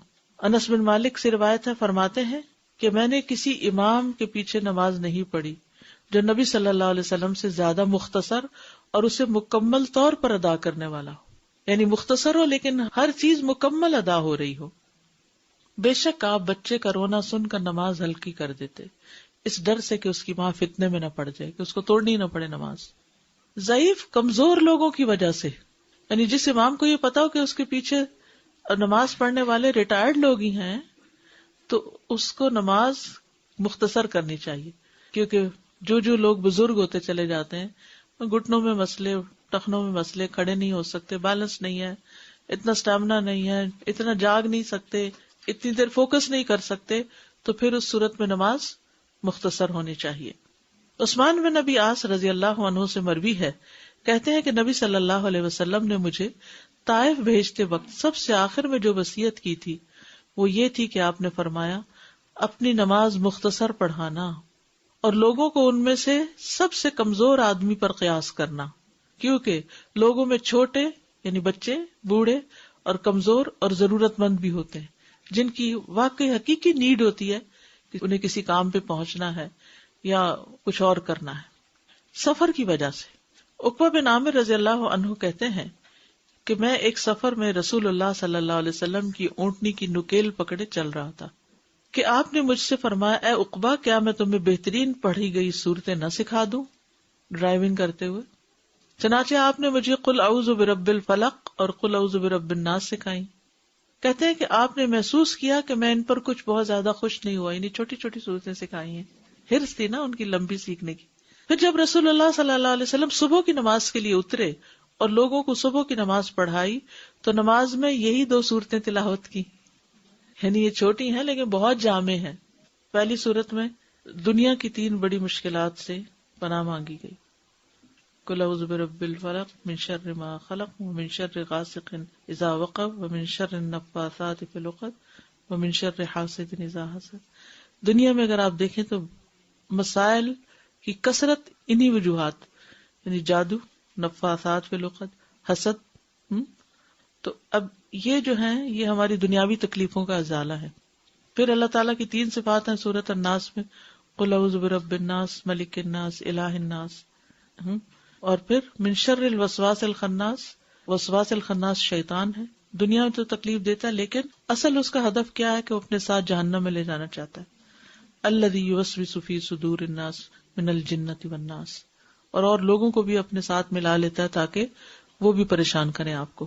تو کہنے کو 2 صورتیں ہیں اور چھوٹی سی صورتیں ہیں اور مختصر صورتیں ہیں، لیکن ان میں دنیا اور آخرت کے مسائل کا حل ہے۔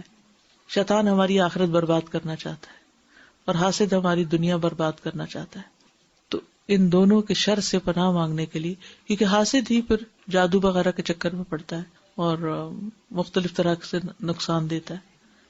جب رسول اللہ صلی اللہ علیہ وسلم نماز سے فارغ ہوئے تو میری طرف متوجہ ہوئے اور فرمایا، اے عقبہ کیسا پایا، کیسا لگا؟ یعنی سبحان اللہ، نبی صلی اللہ علیہ وسلم کی سمجھ، فراست اور کیسی نفسیات سمجھتے تھے لوگوں کی، سکھاتے ہوئے یہ بھی سمجھ آ جاتی تھی کہ پسند آیا ہے کہ نہیں آیا، لیکن اس وقت نہیں پوچھا پسند آیا کہ نہیں، اچھا کیوں نہیں آیا، اچھا تم مجھے وجہ بتاؤ، اچھا مجھے فیڈ بیک دو، نہیں کچھ نہیں، محسوس کر لیا، وقت آئے گا جواب بھی دے دیں گے، ان کی امپورٹنس بھی بتا دیں گے۔ یعنی ہم کیا چاہتے ہیں کہ اگر کسی وقت کسی شخص نے ہم سے کہیں ڈس ایگری کر لیا نا، دیر اینڈ دین ہم نے اس سے ایسا فساد کرنا ہے کہ اس کو کنونس کر کے چھوڑنا ہے۔ اس عادت کو چھوڑ دیں۔ مثلا کسی وقت کوئی شخص انتہائی غلط بات کہہ رہا ہوتا ہے لیکن اس کا جواب دینے کا وہ موقع نہیں ہوتا، کیونکہ اگر آپ نے اس کو اس وقت جواب دے دیا نا تو کیا ہوگا، فساد اور پکا ہوگا اور پکا ہوگا۔ گھروں میں عام طور پہ جو جھگڑے ہوتے ہیں جن میں طلاقوں تک نوبت جا پہنچتی، اب ہسبینڈ نے اگر وائف کو کوئی ناروا بات کہی تو وائف کو بہت غصہ آیا، اس نے اپنی صفائی پیش کرنا چاہیے، دیر اینڈ دین صفائی شروع ہو گئی، لیکن نتیجہ کیا نکلا، اس صفائی سے ہسبینڈ مطمئن نہیں اور اس نے غصے میں آ کے طلاق دے دی۔ کہاں تک بات جا پہنچی، کتنی بڑی آفت آئی کس وجہ سے؟ قصور ہسبینڈ ہی کا تھا، آغاز اسی نے کیا، لیکن جلتی پہ تیل جواب نے ڈالا۔ آپ جواب تیار رکھیں، ابھی نہیں، موقع پر۔ یہ حکمت سیکھیں، اتنا صبر سیکھیں، اور اس وقت وہ جواب کہیں زیادہ فائدہ مند ہوتا ہے جب دوسرا شخص سننے کے لائق ہو۔ اگر وہ سننا ہی نہیں چاہتا تو آپ ہوا میں بول رہے ہیں، فائدہ ہی کچھ نہیں، پھر اس سے تو اور مصیبت آئے گی اور کام خراب ہوگا۔ اسی طرح بچے بھی، کچھ چیزیں آپ کو سمجھانی، آپ دیکھ رہے ہیں، ادھر ہی نہ چیخنا چلانا شروع کر دیں، سوچ لیں اور پھر اپنے دماغ میں پلان کریں کہاں، کس وقت، کس موقع پر کیسے کرنا ہے تاکہ یہ کام ہو جائے۔ کیونکہ اصل مقصد کیا ہے کہ وہ کام ہو جائے، اصل مقصد یہ نہیں کہ میرا غصہ اتر جائے۔ ہم اسی وقت غصہ اتارنا شروع کر دیتے ہیں، غصہ تو اتر جاتا ہے لیکن کام خراب ہو چکا ہوتا ہے۔ تو یہ حکمت بڑی ضروری ہے۔ اس حدیث سے جو زبردست حکمت سمجھ میں آتی ہے بے مثال ہے۔ کبھی آپ کسی کو اتنی قیمتی چیز دے رہے ہوتے ہیں اور اس کے نزدیک کوئی قدر نہیں ہوتی، کبھی آپ بچوں کو اتنی محنت کے بعد کچھ پکا کے آپ انہیں کھلانے لگتے ہیں اور وہ آگے سے بگڑ رہے ہوتے ہیں، تو پھر مائیں کیا کرتی ہیں، 1-2 لگاتی ہیں، کبھی یعنی خوش نہیں ہوتی اور چپ صبر بھی نہیں کرتی. تو اب یہاں پر آپ اتنی بہترین چیز دے رہے ہیں اور عقبہ جو ہے وہ اس کو کافی نہیں سمجھ رہے. کبھی ایسا ہوتا ہے کہ آپ اپنی جان لگا رہے ہیں اور دوسرا شخص اس کو پرواہ ہی نہیں, اس کو قدر ہی نہیں. تو اب آپ کا دل وہاں کیا چاہتا ہے؟ یا تو وہ کام ہی چھوڑ دیں. اب بچوں کو پکا کے دینا کیسے چھوڑ سکتے ہیں آپ؟ وہ تو کرنا ہی ہے. تو ایسی صورت میں انسان ذرا پوسٹ پون کر دے, لیٹر آن نپٹیں گے, لیٹر آن تیاری کر کے نپٹیں گے, بغیر تیاری کے نہیں. کیا میں تمہیں 2 بہترین پڑھی گئی صورتیں نہ سکھا دوں؟ تو وہی بات کہ نبی صلی اللہ علیہ وسلم نے خود کہا تھا 2 بہترین, اور ہم لوگ کہتے ہیں مختصر ہے, جو لمبی ہوگی وہ بہترین ہوگی. یس, اسی لیے میں نے تھوڑی سی ہلکی سی تشریح سی کر دی صورتوں کی, تاکہ ان کی جو افادیت ہے, ان چند مختصر الفاظ میں جو افادیت ہے وہ سمجھ میں آ جائے کہ کتنے فائدے. یعنی اس اینگل سے کبھی آپ نے سوچا کہ دنیا اور آخرت کی مشکلات کا حل ہے ان 2 صورتوں میں, اور ہم ان کو چھوٹا سمجھتے ہیں. استاد, ان سب چیزوں سے ایک بات ذہن میں آ رہی تھی کہ شعور کے ساتھ زندگی گزارنا, کہ کیا کرنا ہے, کب کرنا ہے, مطلب بغیر سوچے سمجھے کتنا کرنا ہے, اور پھر اس کے ساتھ ساتھ سیلف کنٹرول ہونا, کہ اگر سیلف کنٹرول نہیں ہے تو پھر آپ دوسروں کو بھی گائیڈ نہیں کر سکتے. اور جیسا آپ نے بتایا کہ اسپیشلی جب ماں ہوتے ہیں تو پھر بچوں کو کس طرح سے تربیت کرنا, کب کرنا, کیسے کرنا. خالی نماز کے سلسلے میں نہیں, یہ ساری مطلب ایسا لگ رہا ہے کہ ہر چیز میں آپ کو گائیڈنس کر دے رہی ہے. بالکل. یہ جو ان 2 صورتوں کا شان نزول ہے, رسول صلی اللہ علیہ وسلم پہ جو نبیل بن عاصم یہودی تھا, اس کی بیٹیوں نے جو جادو کیا تھا, تو انہوں نے آپ صلی اللہ علیہ وسلم کی داڑھی کے بالوں میں جو کنگھی کے ساتھ 11 گرہیں لگائی تھیں, اور شان نزول ہے کہ ان دونوں صورتوں کی آیتیں ملائیں تو 11 ہیں. تو اس کا مطلب اللہ سبحانہ تعالیٰ کی کتنی حکمت اور ایک میریکل ہے قرآن میں. بالکل, این مسئلے کے مطابق حل بھی بتا دیا گیا. اور جو آپ وہ کھولتے جا رہے تھے, ایک ایک آیت پڑھتے جا رہے تھے اور گرہ کھولتے جا رہے تھے, جب آخری آیت پہ پہنچے اور آخری گرہ کھلی تو یوں جیسے آپ کو کسی نے بندھن سے آزاد کر دیا. میں یہ سوچتی تھی کہ بعض دفعہ ہمیں کوئی نعمت ملتی ہے اور ہمیں اس وقت وہ چیز ویسی لگ نہیں رہی ہوتی. میں اس کو سوچتی کہ آپ اسلم اس وقت سفر کی حالت میں تھے اور آپ نے بتایا 2 بہترین پڑھی گئی صورتیں, تو کتنی سہولت ہے نا کہ وہ مختصر بھی ہیں, جامع بھی ہیں, اور سفر کے وقت جیسے ہمیں بھی صحیح ملتا ہے کہ ہم سفر میں ہیں کبھی, اور ہمیں کبھی جلدی میں ہیں. ہاں, تو یہ صورتیں جو ہے اس ٹائم پہ پڑھنے کے لیے. اور دن میں بھی جیسے ظہر کی نمازوں میں بھی ہم نے ورائٹی دیکھی, ہمیشہ ایک سے دن نہیں ہوتے, کبھی ہم فارغ ہوتے ہیں, کبھی کوئی کام ہوتا ہے, تو کتنی وسعت ہے اور کتنی جو ہے کبھی دن لمبے ہوتے ہیں, کبھی دن لمبے ہوتے ہیں اور کبھی دن چھوٹے ہوتے ہیں, کبھی ظہر کا ٹائم ہی اتنا کم ہوتا ہے. اپنے وقت اور حالات کے حساب سے ہم جب بھی پڑھیں تو ہمیں یہ ذہن میں رہے گا کہ ہم سنت کی ہی پیروی کر رہے ہیں. بالکل. استاذہ, اس میں جو تھا کہ ضعیف کمزور لوگوں میں سب سے کمزور پر قیاس کرنا, اس میں بہت گہرائی ہے. کوئی ہاسپٹل سے آ کے بیٹھا ہوا ہے, کوئی بیماری سے اٹھ کے آیا ہے, تو امامت کو ڈال دی ذمہ داری کہ تم سوچ لو, تم مڑ کے تو نہیں دیکھو گے, تم گنو گے بھی نہیں کہ خالی جوانی پڑھ رہے ہیں. تو ازیوم کر لو کہ اس میں بہت کمزور بھی کوئی ہو سکتا ہے. پوچھنا چاہ رہی ہوں کہ اگر سورۃ اخلاص پڑھنی ہو ہر دفعہ, یعنی کہ دل چاہے پڑھنے کو, تو اس کو کس وقت پڑھا جائے؟ کسی بھی صورت کے آخر میں پڑھیں؟ اوکے. استاذہ, میں یہ سوچ رہی تھی کہ نبی صلی اللہ علیہ وسلم کی نمازوں کے مطابق اگر ہم اپنی نمازوں کو بنانا چاہتے ہیں تو ہمیں اپنے آپ پر لازم کر لینا چاہیے کہ ہم 30واں پارہ حفظ کر لیں, کیونکہ یہ ساری صورتیں وہیں سے ہیں, زیادہ تر تو وہیں سے. بالکل, اور ان کے معنوں کو یاد کر لیں اس کے ساتھ, تو اور بھی زیادہ اچھا ہو جائے گا. میں تو سوچ رہی ہوں کہ ایک شارٹ کورس ہمیں 30th جز کا ضرور کروانا چاہیے, کہ جس میں اس کی ڈیٹیل تفسیر بھی ہو جائے اور اس کے ترجمہ بھی یاد ہو جائے. کیونکہ اس میں کتنی حکمت ہے نا کہ پہلا پارہ جو ہے وہ تسلسل سے چلتا ہے, اور آخری پارے میں اللہ سبحانہ تعالیٰ نے ہمارے لیے چھوٹی چھوٹی صورتیں دے کے ہمیں آسانی کر دی. کیونکہ جب ایک چیپٹر مکمل ہو جاتا ہے نا تو انسان کو ایک سینس آف اچیومنٹ ہوتی ہے کہ ہم نے ایک کام کر لیا ہے. تو نمازوں میں بہت ہی آسانی ہوتی ہے اگر مانا آتا ہو.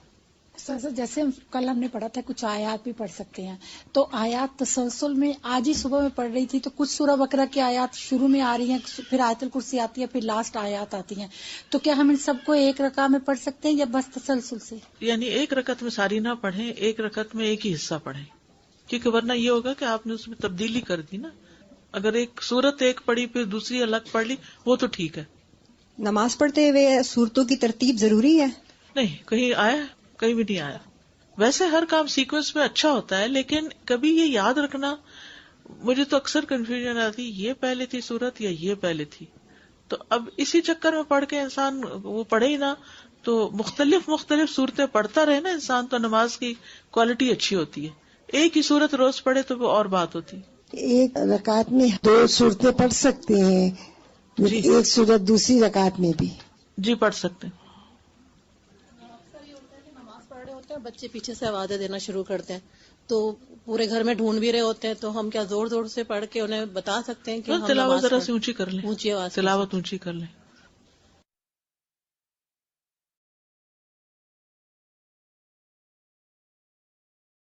اعوذ باللہ من الشیطان الرجیم، بسم اللہ الرحمن الرحیم. رب اشرح لي صدری ویسر لي امری واحلل عقدۃ من لسانی یفقہوا قولی. چلیں انشاءاللہ تھوڑا سا اپنے ڈسکشن کی طرف چلتے ہیں.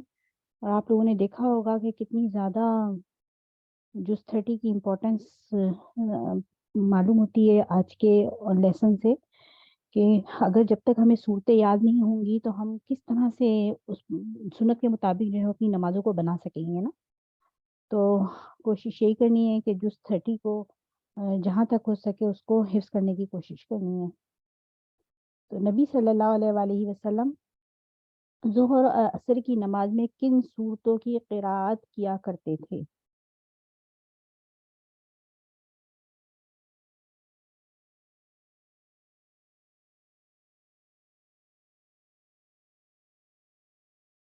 چلیں دیکھ لیتے ہیں.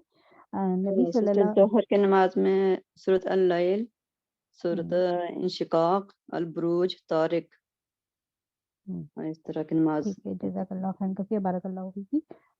سورہ الاعلیٰ، سورہ اللیل، سورہ انشقاق، سورہ بروج اور سورہ طارق ظہر اور عصر کی نماز میں. آگے چلتے ہیں. نبی صلی اللہ علیہ وآلہ وسلم مغرب کی نماز میں کن صورتوں کی قراءت کیا کرتے تھے؟ سورۃ الاعراف، الانفال، ہاں، محمد، سورہ مرسلات. ٹھیک ہے، گڈ، ماشاء اللہ. اور اب طور، ٹھیک ہے، گڈ، سب کا برابر. سورہ طور، سورہ الاعراف، سورہ المرسلات، سورہ الانفال، سورہ محمد. کیا نماز میں صورت مختص یعنی خاص کر لینا درست ہے؟ نہیں، مختلف کر سکتے ہیں. ٹھیک ہے، آپ صلی اللہ علیہ وسلم نے مختص نہیں کی ہوئی تھی. ٹھیک ہے. نبی صلی اللہ علیہ وآلہ وسلم ظہر کی نماز معتدل پڑھتے تھے، نہ بہت چھوٹی اور نہ بہت لمبی، لیکن کبھی کبھار لمبی صورت پڑھنے کی بھی روایت ملتی ہے. اور آپ صلی اللہ علیہ وآلہ وسلم نے نماز میں صورتیں مختص نہیں کی ہوئی تھیں. کیا ایک صورت کو 2 رکعت میں تقسیم کر کے پڑھا جا سکتا ہے؟ دلیل دیجیے. جی پڑھا جا سکتا ہے. اور دلیل کیا تھی اس کی؟ ایک صورت کون سی صورت تھی جس کے بارے میں ہم نے ابھی حدیث میں دیکھا تھا؟ وہ اس کو سورہ جیسے کچھ اف اور سورہ انفال دونوں کو نبی صلی اللہ علیہ وسلم نے 2. ٹھیک ہے، گڈ، ماشاء اللہ، تبارک اللہ. تو ایک دلیل ہمارے پاس یہ تھی کہ حضرت عائشہ سے مروی ہے کہ رسول اللہ صلی اللہ علیہ وآلہ وسلم نے مغرب کی نماز میں سورۃ الاعراف 2 رکعتوں میں تقسیم کر کے پڑھی. تو ہم بھی اس طرح کر سکتے ہیں. ٹھیک ہے، جیسے مغرب کی نماز میں اگر ہم یہ سورہ ملک پڑھ رہے ہیں تو 15 آیتیں جو ہیں وہ ہم نے پڑھ لی پہلی رکعت میں، اور پھر اسی طرح سے دوسری رکعت میں پڑھ لی. ٹھیک ہے، 15-30 رکعتوں پر مشتمل ہے نا سورہ ملک. پھر وہ ہمارا رات کا سونے کا پڑھنے کا ٹائم جو ہوتا ہے، جس میں ہم تو وہیں پر ہی کور ہو جاتا ہے نا. سورج غروب ہونے کے بعد ہم نے پڑھ لی نا، رات میں آتا ہے نا سورہ ملک کو پڑھ کر سونے والے کے لیے قبر کے عذاب سے. تو اس وقت ہم پھر مشکل ہوتا ہے، ہمیں یاد نہیں رہتا بعض اوقات. تو پھر ہم اگر کوشش کریں سورت کو مغرب میں ہی پڑھ لیں تو کور ہو جائے گا انشاءاللہ. آگے چلتے ہیں. نبی صلی اللہ علیہ وآلہ وسلم نے کن کن وجوہات کی بنا پر باجماعت نماز ہلکی یعنی مختصر پڑھی یا پڑھنے کی تلقین کی؟ جو پوائنٹس تھے وہ کیا کہتے ہیں؟ ایک تو کھانسی یا کسی بیماری کی وجہ سے. ہاں، بیماری کی وجہ سے. گڈ. من کی حاجت کی وجہ سے. آپ لوگ جو نہیں مائک پہ ہیں وہ لکھتے بھی جائیں. ٹھیک ہے، کائنڈلی. ہاں، مائک پہ بولیں جو بولنے والے. من کی حاجت کی وجہ سے. ٹھیک ہے. اور ضعیف اور کمزور لوگوں کی وجہ سے. ٹھیک ہے. چھوٹے بچوں کی وجہ سے بھی. ٹھیک ہے, آگے نیکسٹ پوائنٹ کوئی اور سسٹر بتائیں. سسٹر لبنہ. جی, چھوٹے بچوں کے رونے کی وجہ سے, تاکہ ان کی ماؤں کو مشقت میں نہ ڈالیں. ایک پوائنٹ رہ گیا آئی تھنک بس. When you are leading prayer. حاجت مند. ہاں ٹھیک ہے, حاجت مبارک. مند. کمزور لوگوں کی وجہ سے, بیمار کی وجہ سے, بوڑھے لوگوں کی وجہ سے, کام کا کاج کرنے والے لوگوں کی وجہ سے, وہی اس میں کور ہو گیا نا, کام کا جو امام جو ہے وہ مختصر پڑا ہے. بچے کے رونے کی وجہ سے, بچے کی ماں کی وجہ سے, اور سفر کی وجہ سے. ٹھیک, اچھا, ان احادیث سے آپ کو کیا سمجھ آتی ہے؟ رسول اللہ صلی اللہ علیہ وسلم نے فرمایا, جب نماز کے لیے کھڑا ہوتا ہوں تو چاہتا ہوں کہ نماز لمبی کر دوں, پھر کسی بچے کے رونے کی وجہ سے اپنی نماز مختصر کر دیتا ہوں. اس بات کو ناپسند کرتے ہوئے اس کی ماں کو مشقت پر مبتلا کر دوں. کیا سمجھ آیا؟ لوگوں اس میں سسٹر یہی ہے کہ جب آپ اکیلے ہوں تو آپ طویل کر سکتے ہیں, اور جب آپ باجماعت ہوں پڑھا رہے ہیں تو پھر آپ مختصر کریں, ان سب چیزوں امور کو دیکھ کے. اچھا, لوگوں کا احساس. گڈ, ماشاء اللہ تبارک اللہ سسٹر شمع. لوگوں کا احساس کیا گیا, اور لوگوں کا احساس. اچھا, اور انس بن مالک رضی اللہ تعالیٰ عنہ سے روایت ہے کہ وہ فرماتے ہیں کہ نبی کریم صلی اللہ علیہ وسلم سے زیادہ ہلکی لیکن کامل نماز میں کسی امام کے پیچھے کبھی نہیں پڑھی ہے. آپ صلی اللہ علیہ وسلم کا یہ حال تھا کہ اگر آپ صلی اللہ علیہ وآلہ وسلم بچے کے رونے کی آواز سن لیتے تو اس خیال سے کہ اس کی ماں فتنے میں نہ پڑ جائے, نماز مختصر کر دیتے. لوگوں کے احساس, ٹھیک ہے, لوگوں کا احساس. اور کیا پوائنٹ یہاں سے سمجھ آ رہا ہے؟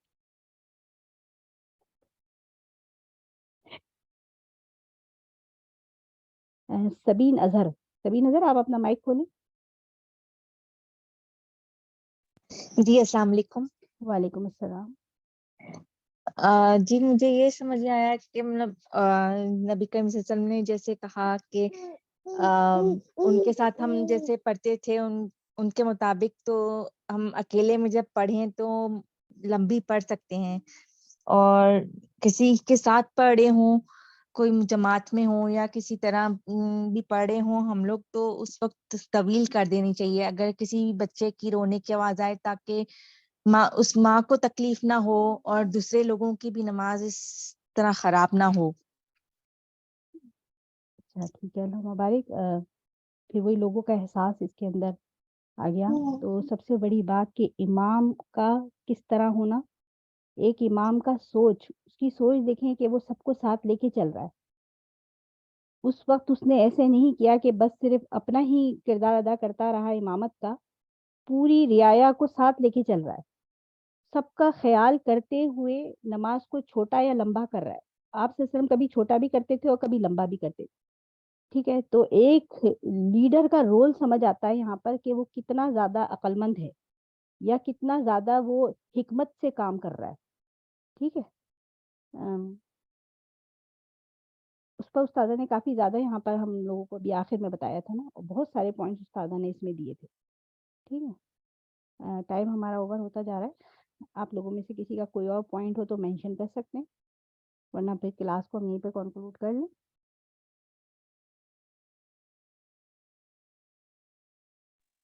سسٹر میرا کوشچن ہے, کیا نکسیر آنے سے, کیونکہ پہلے بہت سنا ہوا تھا کہ نکسیر آنے سے وہ وضو ٹوٹ جاتا ہے, لیکن ابھی ہم نے پڑھا نا کہ خون بہنے سے نہیں ٹوٹتا, تو نکسیر بھی اسی میں شامل ہے؟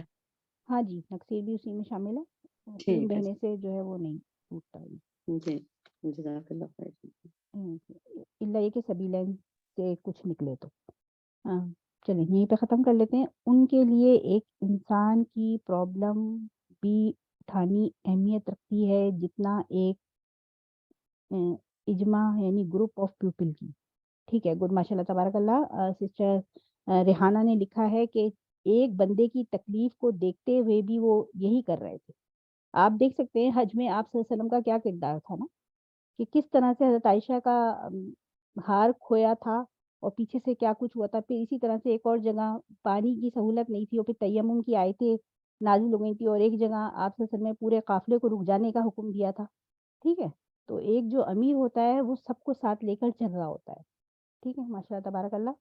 سبحانک اللہم بحمدک اشہد ان لا الہ الا انت استغفرک و اتوب الیک. السلام علیکم ورحمۃ اللہ وبرکاتہ. وعلیکم السلام ورحمۃ اللہ وبرکاتہ.